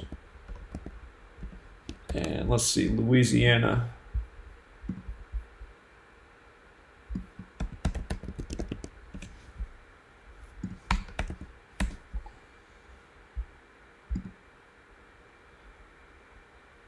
All right, 61 points. So both of them haven't played September 28th. So they both haven't played for 11 days. All right, 61, 70, 83, 49, 66. So they average a little bit less. Let's just tally it up.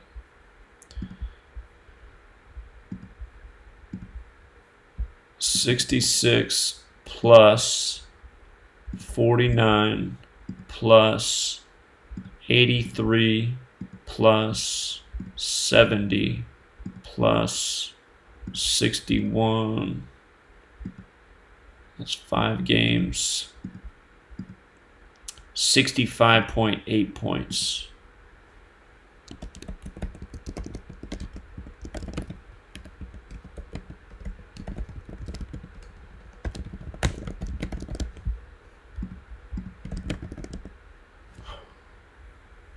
So between the two, the average is right about 70.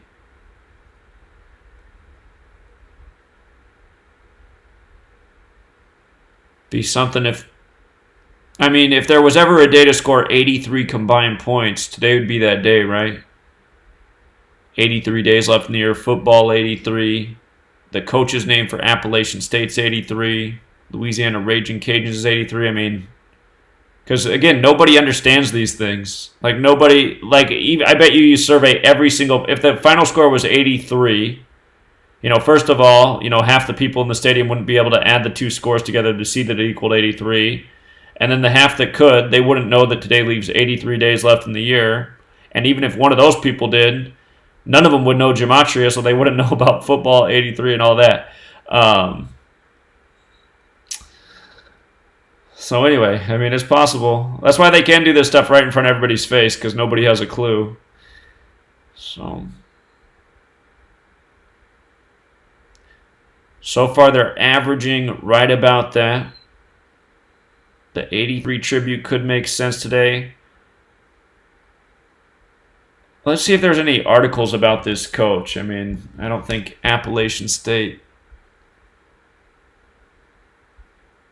All right, let's see what he had to say here. This is the only guy that could upset my Louisiana narrative.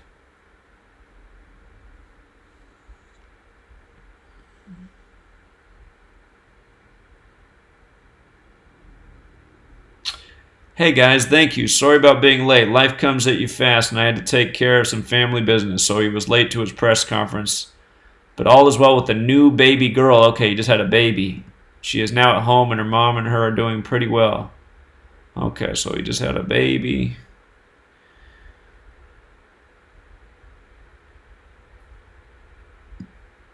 They were 7-7 last year. Okay, coach of Louisiana's got a contract extension. He was at Clemson, the coach of Louisiana. I guess that makes sense. And he was at Alabama. Okay.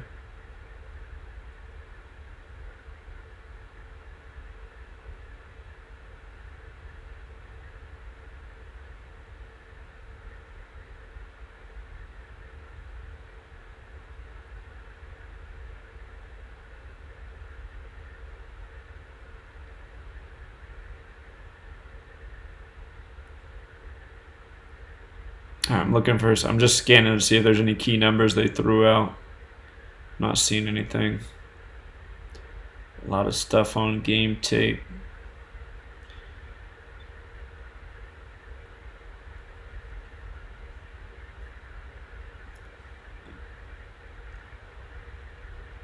All right, so not quite a one-way street, but to me, more lines up for Louisiana here. Actually, I know what else we can do. I know one more thing we can look at. Who these teams play next. See if they go in with the right records. Arkansas State, Red Wolves. Let's see. Arkansas State, Red Wolves. 3-2-2, just like Louisiana Raging Cajuns. Red Wolves is 42. If they lost, they'd go into the next opponent with a 4-2 record, but it does have one S in it, so it's also 51. They could go in 5-1. Let me just plug in one more thing.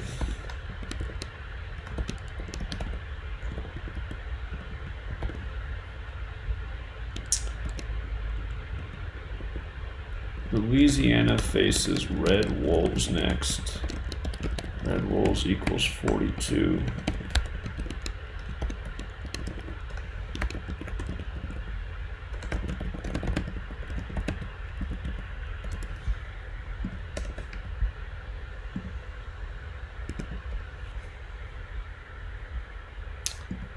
All right, Appalachian State.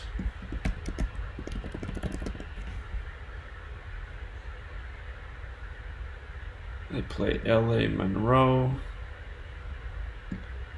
Louisiana Monroe Warhawks.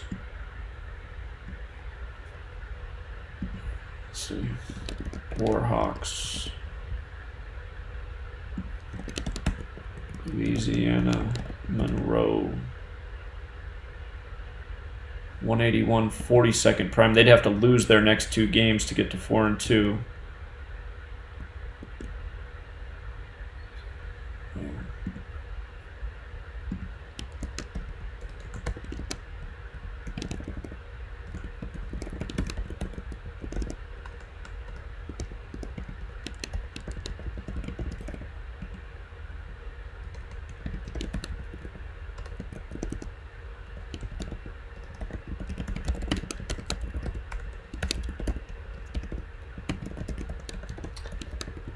They would have to lose next 2 to become 4-2. All right, so again, Louisiana, what they have going in their favor. If Appalachian State loses, they'd have 100. They'd stay on 101 wins as a franchise. Louisiana equals 101. So that makes some sense for Appalachian State to not win for that reason. And then the other thing is, in the head-to-head, Appalachian State is 6-0 versus Louisiana. If they lose today, they'll be 6-1. Louisiana's 61. And then the coach of Appalachian State, I'll write it this way so it's not confusing. It's 180 days after his birthday, and Ragin' Cajuns is 180. And more often than not, if the birthday points to a team, it ends up being that team that takes it. So the upcoming games, you can make an argument either way. The narrative for Appalachian State to win is to improve to 7-0 because their new coach in his first year, his name equals 70. So let me do Lafayette, Louisiana. That's the one thing I didn't uncover. Lafayette, Louisiana. That's probably the real reason the over-under is at 70 right there. Lafayette, Louisiana equals 70.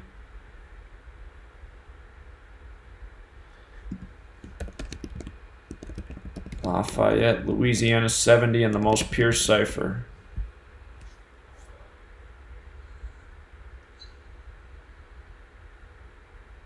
I'd look where the public money is on the over-under. If it's on the under, I'd be inclined to take the over because there's some reasons here to believe through the team names that it could go above. Plus, again, it's the day leaving 83 days left in the year.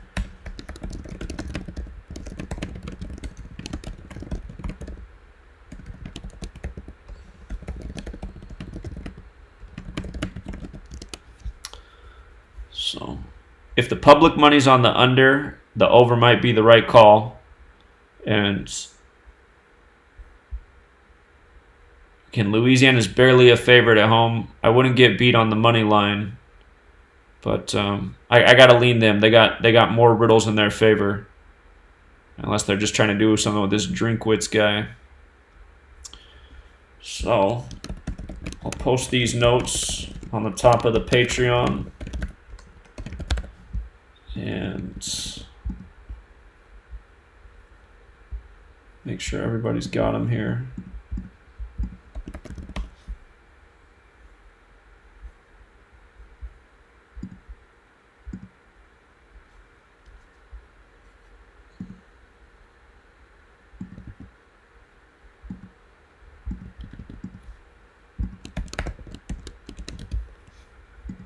Okay.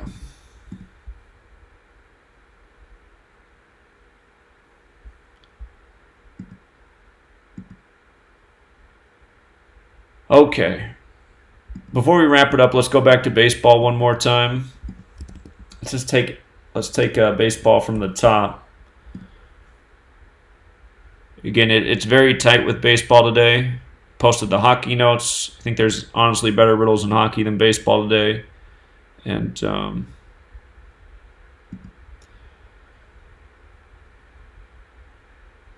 oh, wait, that's the wrong day. That's yesterday. There we go. Okay. So Cardinals at Braves. The Cardinals, the only team remaining with the 115 connection. If the Cardinals made it to the World Series, I'd have to assume it would go to Game 7 because Game 7's 11 weeks and 5 days after the manager's birthday. 11 and 5, like 115, like St. Louis 115, like the year of the 115th World Series. So Cardinals have that going for them. The start time of this game is the start time of Game 1. The Cardinals won that game. It's 5:02 p.m. Eastern, which is the reflection of 25. St. Louis is 25. So will it be deja vu with the start time and the Cardinals? Cardinals are a slight favorite on the road. So it's Yom Kippur, which equals 144. It's the Braves' 144th season. They just did the ritual with Jimmy Carter, which is part of the reason I'm choked up on this series. I don't know what to think because you had the death of Bill Bidwell, the Cardinals owner, and then you had the Jimmy Carter bumped his head and needed stitches on the day of the Braves comeback, where we did like the Braves in that game.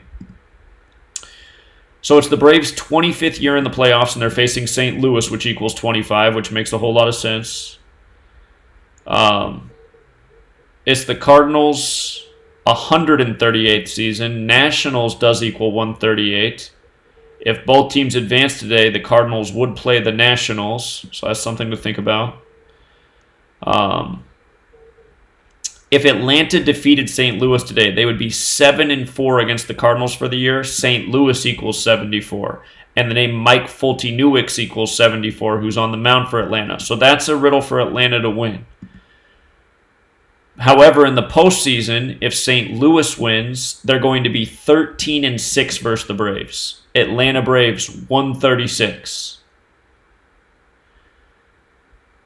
Keep in mind, it's the Dodgers' 136th season. All right, somebody's calling in here. Caller? Hi there, how are you? I'm doing all right. What's going on? Good. Why are you so nasty to all those guys on that website? I don't know what you're talking about. The Patreon? Oh, you mean the trolls? I mean, those guys... All right. Why am I so nasty? Obviously, that person's trolling. I'm not the person who's nasty. I'm sure that's one of the trolls right there. I'd never seen that phone number before, so my eyebrow went up when it rang. All right. St. Louis, again, with the win, would be 13-6 versus the Braves. Atlanta Braves, 136. If they went on to face the Dodgers, it's the Dodgers' 136th season.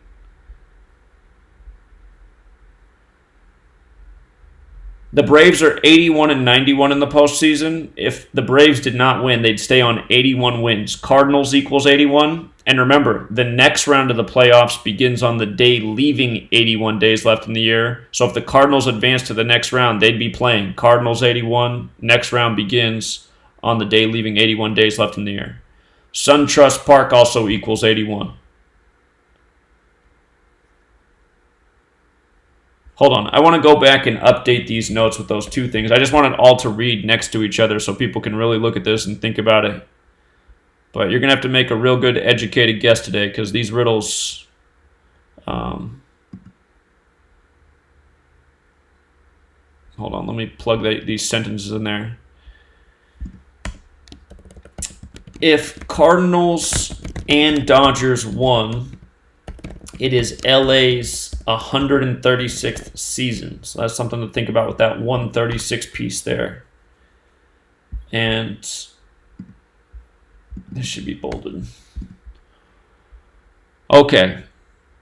Now, the postseason narrative that could get St. Louis is they could get their 120th loss today in the postseason, and Atlanta equals 129. Their starting pitcher, Jack Flaherty, for the Cardinals also equals 120. If Atlanta lost in this round, they'd become 6-9 in the NLDS. Atlanta's 69. They could also pick up their 9th NLDS loss on the 9th of the month. For the next round of the playoffs, if Atlanta and the Nationals both advance today, again, the Nationals just had the Skull and Bones ritual with the Cleveland Indians. If Atlanta and the Nationals advance today, I'm pretty sure the Nationals are in the World Series because Atlanta could fall to 5-7 in the NLCS. Nationals and World Series equal 57. That's why I said at the beginning of the playoffs, I thought it was worth putting a few bucks down on a Nationals-Astros World Series just because they've gotten the Skull and Bones tributes. I don't want to see that World Series, but just because so many of us around here, went in on the Yankees with the riddles we saw earlier in the year. So, anyway, that's something to think about. St. Louis is 10-3 in the NLDS. It's hard to say where they go with that. We saw that St. Louis, Missouri does equal 104. If they lost today, they'd be 10-4 in the NLDS. We've seen the 104 tributes with the Yankees and Dodgers this postseason. Caller? Hey, what's up, Zach? Hey, Doug again. Hey, what's up, man? Hey, I found another a little number for you. For the Cardinals, the coach or the manager for the Cardinals, he can get his 136th all-time win. The Cardinals manager could get his 136th all-time win today, Schilt? Yeah. Okay, that's a great catch. I'm going to verify that right now. If that's true, that's probably the winning clue right there. Okay. All right, thanks, man. All right, let me look that up real quick. Schilt. Okay. In the regular season, he has 132 wins. And in the postseason, he has 2. So he could actually get his 135th win today. So he can't get 136, he can get 135. All right. So not quite. But he could get it against the Dodgers if he advanced during their 136th season. Caller? Did you hang up on me? Oh, are you the guy that was calling in trolling a minute ago? How am I a troll? I'm just an upset Patreon subscriber like all those other guys are. You think there's a reason why those guys are upset? Yeah, because they're fucking losers. So, anyway, I'm not going to pick up his call anymore. If you're upset, then get the fuck out of here. That's my answer to that. Nobody should be upset for what I put out for $5 a month. You got to be a fucking loser, period. Anyone who's a fucking loser, I'd rather not help you out for $5 a month. All right. So if St. Louis does lose, they'd be 10-4 in the NLDS. St. Louis, Missouri is 104. Something to think about. If they advanced and won and they were 11-3, Los Angeles, CA is 113. So I can't put a lot of weight either way there. But yeah, the call about Schilt, I do appreciate that caller. He hit us with the 137 fact yesterday, but it's not quite right. If Schilt won, he'd get his 135th win, not 136. So, all right. Flaherty, again, his name, 120-48. Atlanta is 120-48 and 69. And that's, again, Atlanta could become 6-9 in the NLDS.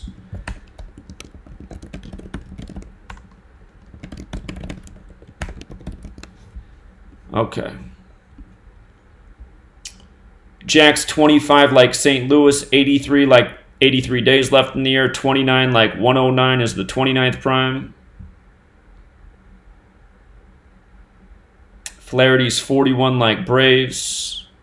Again, he could get his 12th win of the season. Atlanta Braves is 37, the 12th prime. So, pick up his 12th win of the year if he got the W. He could improve to 2-2 versus the Braves. Braves is 22 in the most pure cipher. Or he could fall to 1-3. Braves is also 41, the 13th prime. Both numbers play. Getting Fulte-Newicks. Mike Fulte-Newicks equals 74. If his team wins, they will be 7-4 versus St. Louis this year. St. Louis is 74. And if he did lose, he'd get his 43rd combined career loss postseason and regular season. St. Louis is 43. So, yeah, I have Schilt stats right here. His next win is 135. And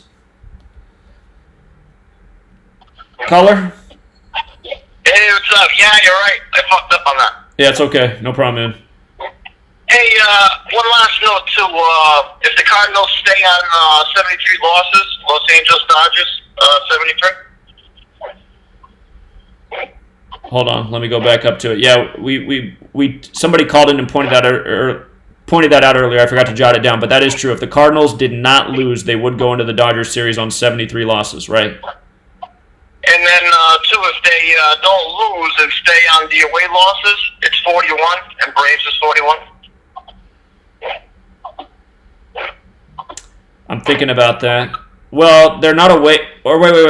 Let me think. They're away. Yeah, they are away. I'm trying to think the way the series went. They split the first 2 games in Atlanta, so yeah, you're right. They're on 41 away losses right now. That's true. Yeah, so they could stay there. And LA's 41 as well. Yeah, Los Angeles, California is also 41. Yeah, that's so good. That would be their next away the next game if they won the series. That's true. Yeah, good points. Okay. All right, appreciate it. All right, let me jot that down. Caller? I haven't been able to take a look at it, but the Braves the media just released a story to say that the Braves can't hand out tomahawks at tonight's game. They can't? They cannot hand out tomahawks at tonight's game because of the out of respect for the relief pitcher that complained in game 2. I see. They must play for the Cardinals? Right. Okay, that's interesting. I'll look that story up. I haven't had a chance to take a look at it yet, but I'm going to have to go through that now. Okay, I'll take a peek. I appreciate it. Thank you. Yep. Bye. All right, thanks. All right, Cardinals are on 73 losses. Los Angeles Dodgers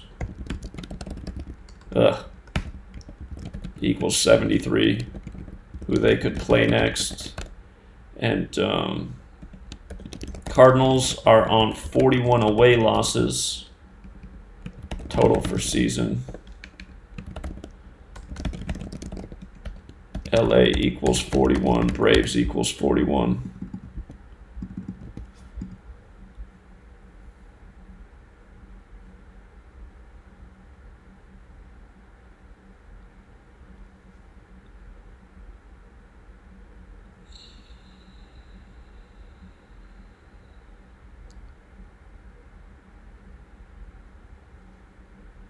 All right, let's see.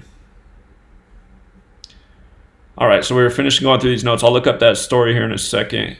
Again, Fulte Newicks, 74 like St. Louis. If the Braves did win, they'd be 7-4 versus St. Louis for the year. And he could also get that 43rd career loss. St. Louis also 43.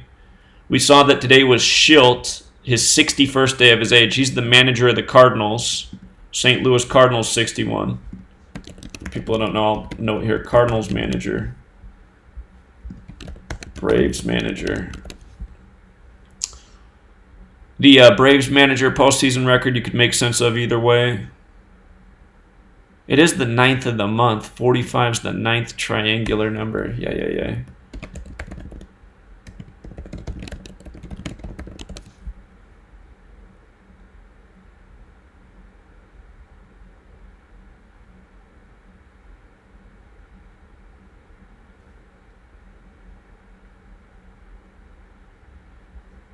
Okay. Nationals and Dodgers. Yeah, so anyway, there's more that makes sense based on the postseason record, in my opinion, for St. Louis to advance, especially since they have the 115 connection. But again, it's the kind of game where even though it looks like more's that going their way, couldn't be shocked if the Braves won. You just had the Jimmy Carter story. Again, St. Louis could get their 120th loss. Atlanta's 120, so... Hold on, let me pick up the Tomahawk story. Braves, Tomahawk. Should pull it up. No foam Tomahawks 25 minutes ago on St. Louis. What's Tomahawks equal anyway?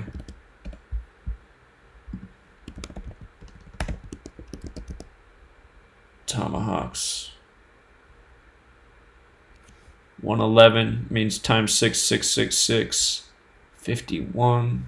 Is there a 51 today? What do they call it? The tomahawk chop? Let's see what the story says.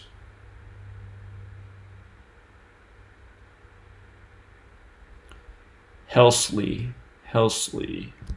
Who's this guy? Ryan Helsley, July 18th, 187. 25 years old. How many days is it from his birthday to today?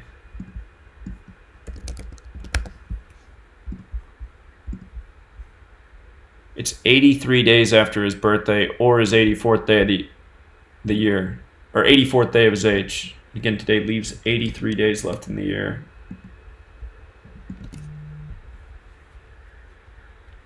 Caller? What's going on, Zach? How you doing? Hey, man, how are you? Pretty good. I know you know about the 74 all-time at Braves win today. Yep. And also, St. Louis can get their 74th regular season loss of the season. It would be the 74th total loss? That's true. That's true because we were talking about how they could stay on 73. Yeah, that is true. In the season. Yeah, no, I hear you. You're right about that. It could be the 74th loss to end their season. Yeah, I got to plug that in. Right. Yep, I just wonder, do you think that is that big, or you just think that's just another thing to dot down? Well, it's another stat for why they could get eliminated today. So, I mean, honestly, I wouldn't mess with this game. I'd watch this game for a clue for the second game, though, because I think there is a good chance the Braves and Nationals move together. So. Right. Yeah, I'm going both ways. This is both of my parlays, but I was trying to see which one I want to make bigger. But I was saying that if they can go 74 against St. Louis for the year and give them their 74th regular season loss. I was just thinking maybe that would have tipped the to the Braves, but yeah, just definitely stay away. Yeah, it's just I hear you on that 74. It's just when you look at that postseason, though. I mean, imagine if the Cardinals and Dodgers both advanced today, we'll be saying, well, that was the perfect riddle. Atlanta Braves equals 136. They became 13-6, and now they face the Dodgers in their 136th season. So. Yeah, that's why I stay away. They is big and tough, and then it's prime numbers. You're bucking with the prime numbers, so yeah, it is. It's a way. It's just a stay off game. But I just thought maybe that'll help somebody out, help you out with that 74. Well, it does. I was overlooking how they could get their 74th loss of the season to knock them out. So that's very true. Yeah. Yep. All right. Yeah. Good one, Rob. Appreciate it, man. All right. Thanks. No problem. See you.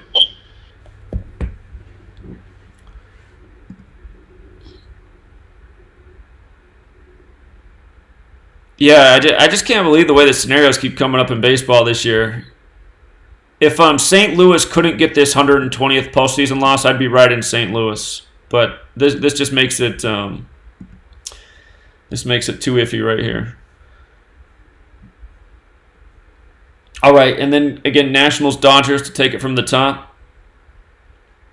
If somewhere you can bet on Bellinger having a good game, I do expect to see that happen.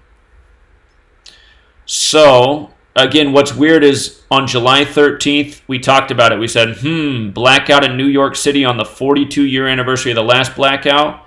That was the 42 years ago. It was Dodgers-Yankees. And now on the first day, or not on the first day, but on this game to decide who goes to the National League Championship Series, California's doing blackouts. And it's 88 days later, or a span of 89 days. Again, California's 88. The Dodgers haven't won the World Series since 88. Span of 89 days. Los Angeles Dodgers equals 89. Cody Bellinger's birthday is also July 13th.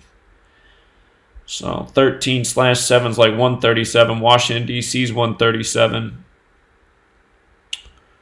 Okay, so we got the start time at 37 minutes after. It seems this year they're going overboard with the awkward start times. So to me, it's starting to lose relevance because it still has mostly pointed to the winners, but anyway, 37 minutes after, Los Angeles is 37. Strasburg wears the number 37. Buehler, who's on the mound, his name equals 37. Let me think about what the total wins and losses would be. If the Nationals won today, they'd get their 97th win of the season, the 25th prime. If they lost today, they'd get their 72nd loss. Dodgers is 72.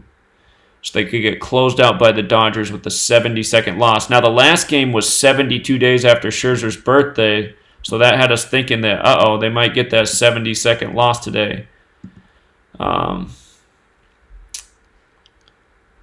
All right, so again, Dodgers 136 season, Atlanta Braves equals 136, and that's also why you could make the argument for the Dodgers and Braves to face each other. If St. Louis beats Braves today, they will be 13-6 versus Braves in postseason.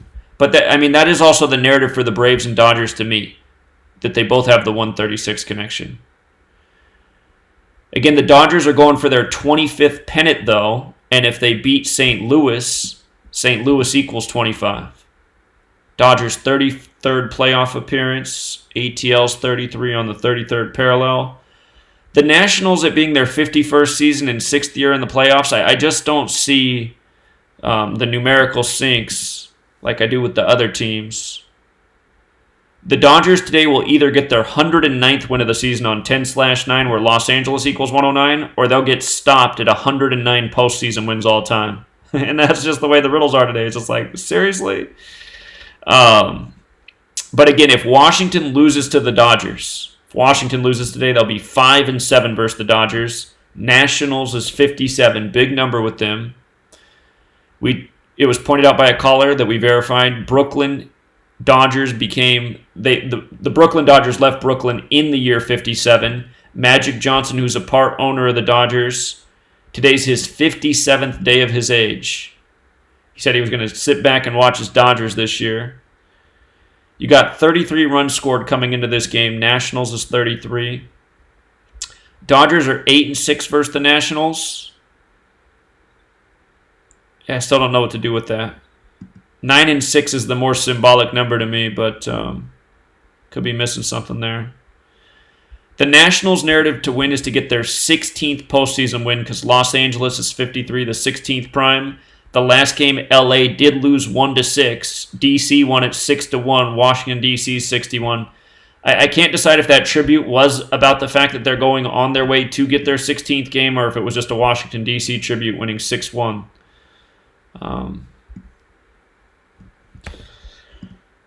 So the biggest scare for the Dodgers is that they could stay on 109 postseason wins on 10/9 and get that 130th postseason loss because Washington's 130, right? And today's Dave Roberts' 130th day of his age.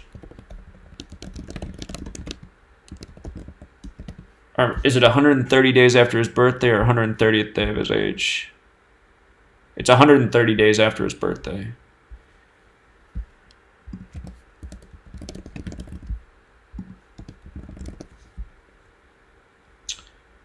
Dodgers are 7-6 in the NLDS. If they won, they'd be 8-6. National equals 86, like the National League.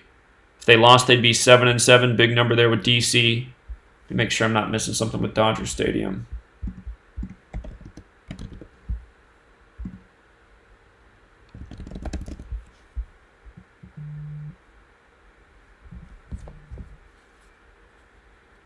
Caller? Hey, Brett. Hey. Related to the show, who's like hockey? I posted the notes on the Patreon wall. The Canadians were making sense to lose. Philadelphia could get upset. Check those notes that are on the Patreon wall. And then that last game with the Kings and the Canucks are looking for their first win of the season. Canucks equals 72, and it's 72 days from the Canucks coach's birthday. So there wasn't any strong points riddle, but if you go pull up those notes on the Patreon wall, you know, the three riddles are there. Right. So. All right, bye. All right, yeah, you're welcome. Take care. Okay.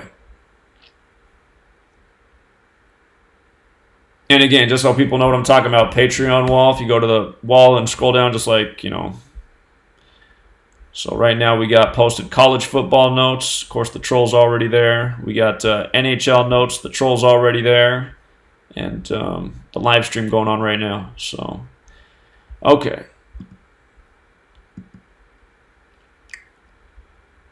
Dodgers are 7-6 in NLCS in their stadium. Dodger Stadium 76. Just make a note about that. Just a thing to remember. But they could improve to 8-6, and National is 86, so it'll be symbolic in the National League. Caller? I got a quick question. I'm wondering if there's any Gematria overlap with the Connecticut Sun and the Los Angeles Dodgers, because the Mystics played the Sun last night.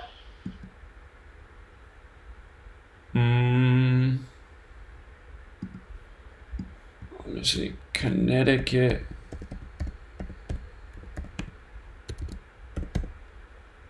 Suns 55 like Los Angeles. It's 181 like Los Angeles Dodgers too. 197 the 45th prime Dodgers 45.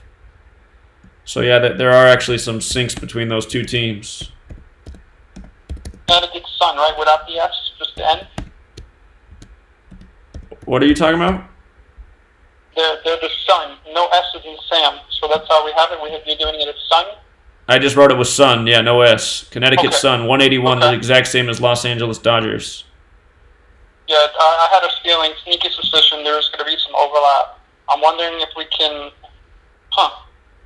There might be clues for this game because of either the series or of last night. More than likely. What was the score of last night's game? Ooh, I'm not sure of that. I think the Sun won the game, though. Yeah, they did win. I know that. 90-86. And they're both going to Game 5. Right, and that's the one thing I was worried about yesterday's game, just because it's the 23rd season. So then you could get some team will become 2-3 in the finals, and the Sun won 23 games in the regular season. So, yeah, well, that is interesting. So I mean, if that was symbolic, then that could be a sign for the Dodgers. But Well, what was the score? 90-86. 176. Does that equal anything? I don't know. Chris, sometimes, man, I'm like, do you use any of the information I put out? I mean, you could have called and done it yourself, right? And called in and hit us with it. So. No, you're right. It was just a random thought I just had. That was it. All right, but I mean, I appreciate it, but I mean, at the same time, you have all the tools. It'd be nice if you just did it real quick and called in and hit us with it. But it's good, man. You're right. All right, brother. I'm capable of doing all that. right, Sorry, all right. Thanks, man. Okay. All right, so if the Dodgers do win, though, they're 8-6 in the NLDS. National is 86. It's the National League. So the Nationals are 1-4 in the NLDS. The riddle for them to win would be to become 2-4, kind of like 24, because Los Angeles Dodgers is 89, the 24th prime. If they lose, they'd be 1-5. Could also fit in. It would sync with Dodger Stadium. It would sync with DC. This game's on Strasburg's 82nd day of his age. Washington Nationals is 82. And ESPN kind of started selling the narrative last night that, the Dodgers are in big trouble now because they got to face Strasburg in the decisive game. So that kind of reminds me of the narrative they were selling all day with Verlander. And I was thinking, yeah, but he's on short rest and...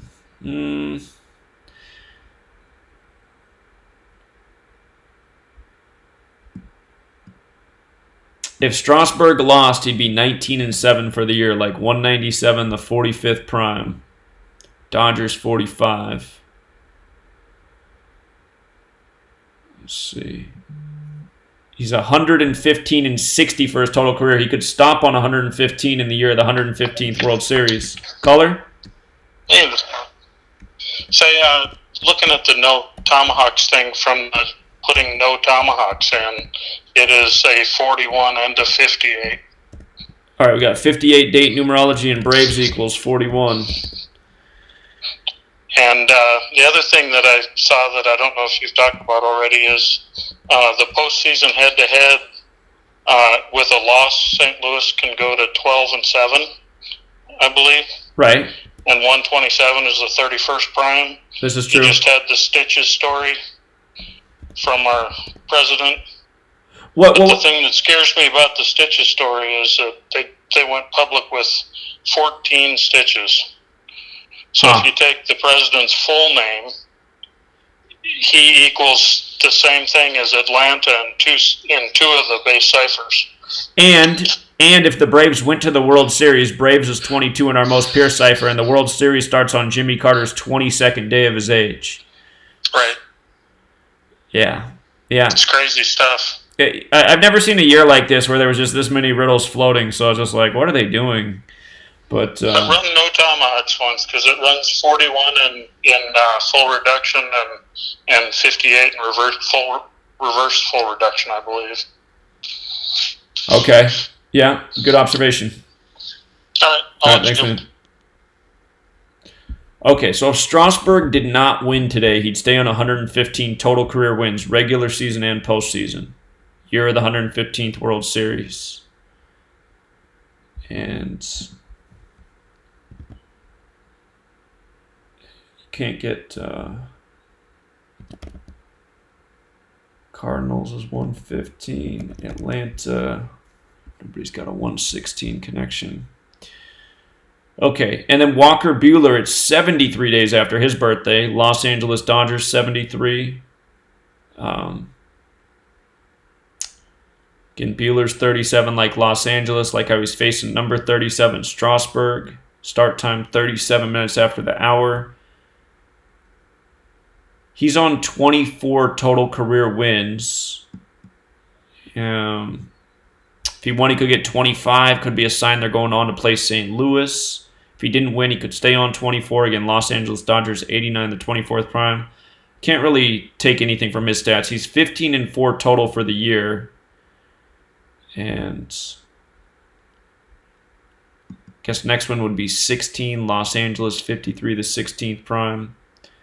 But yeah, it's still hard to say. With the managers, Martinez for the Nationals with a loss would be 3-3. Big number with the Nationals. Nationals is 33, but it does have an S, so it's also 42. It's possible he could get to 4-2.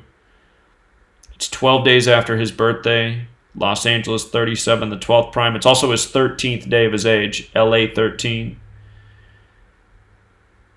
Again, Roberts, it's 130 days after his birthday. Washington's 130, and if the Dodgers lost, they'd get that 130th postseason loss all time. So Bellinger, star player for the Dodgers, 89th day of his age. 89 is the 24th prime. He's 24 years old. His full name equals 89 like Los Angeles Dodgers. So I expect things from Bellinger. But yeah, I mean, taking it from top to bottom, I mean, you can see why it's just like, wow. I mean, I don't think they could script it any tighter for either game. So my thought about what we documented with the Nationals and the Indians and the way the Indians and Braves will shadow each other is if you see the Braves win this first game, I think it strengthens the odds that the Nationals would win against the Dodgers and vice versa as well. If St. Louis eliminates the Braves, I think that increases the odds of the Dodgers eliminating the Nationals. So, because there's a reason that they did that riddle with the Nationals and the Indians. And again, last year, the Braves and Indians were both eliminated on Christopher Columbus Day. That same day, there was a Washington Redskins versus Saints game, and the Redskins got wasted on Christopher Columbus Day. Clear symbolism, Columbus, the natives, genocide. The score of the football game was 62 points combined, genocide 62. The Braves got eliminated 6-2. The Indians got eliminated by the Astros 11-3, but keep in mind, Washington, D.C. in the NFL's the Redskins for another native connection. So that could be also part of the reason they're pairing the Nationals and Braves together with these riddles. But again, should the Nationals and Braves advance today, things look good for the Nationals to win that series because the Braves could fall to 5-7 in championship series. Nationals is 57 like World Series. So, yeah, I wish I could put out a clear selection here, but again, trying to teach you guys how to look at these games, how to decode them, and how to make the best choices and being patient and waiting for the great riddles. That's where it's at. The other day we had 4 baseball games. The best riddle of that day was the Yankees going for 16 straight. How it was going to mirror history, how Louis was on the mound 16, how the name of the stadium, Target Field, was 53 the 16th prime. So those other 3 games were all tight that day.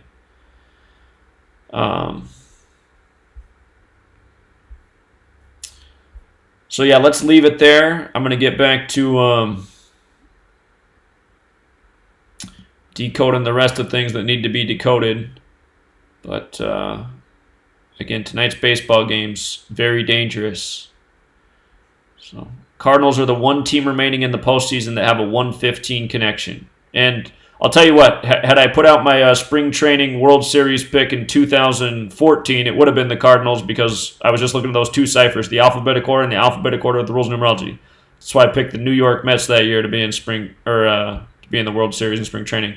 St. Louis 115. I mean, if they end up being there, again, it'll be a reminder that a lot of times it is just surface level stuff. So we'll see. They got to get by today, though. All right, and again, all the notes for all the games, college football, NHL, baseball, they're all on the front page of Patreon. Just ignore the trolls. The trolls are very pathetic people, and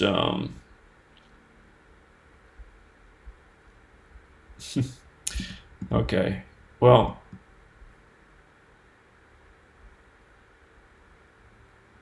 all these guys, John Jay, have been saying, I picked the Astros yesterday. I mean, these guys are just fucking losers, aren't they? Did we pick the Astros yesterday? The specific direction in the live stream was, do not bet the Astros. If you're going to take a stab at this game, the Rays are the smarter choice. They're a good payout. Verlander going for his 137th loss. That's what was covered in the live stream. Look at these fucking trolls just talking to each other all day about bullshit. I did that with the Raiders game too, huh, you fucking loser? No, I didn't. We like the Raiders to win this weekend. Get tired of these pieces of shit. That's why when the new website's built, these fucking losers won't be here, hogging up the entire chat, talking bullshit, jerking each other off. Pack of fucking losers these people are. Talking bullshit, lying all day, not a single factual fucking statement. And I guarantee you they're all sitting in the alphabet agencies. Guaranteed, because they're the only places open 24/7, 365. Some real pathetic pieces of shit there. So, close off with a message to the fucking loser trolls. Get a fucking life. Go build your own Patreon page. Go for 6 years, work your ass off, put out free information, help people win millions of dollars over 6 years, and then maybe you'll have a following too. Of course, they're not going to do that because they're fucking low-life scum, but it is what it is. So, anyway, front page of the Patreon has all the picks. And try to ignore the trolls. All right, until next time.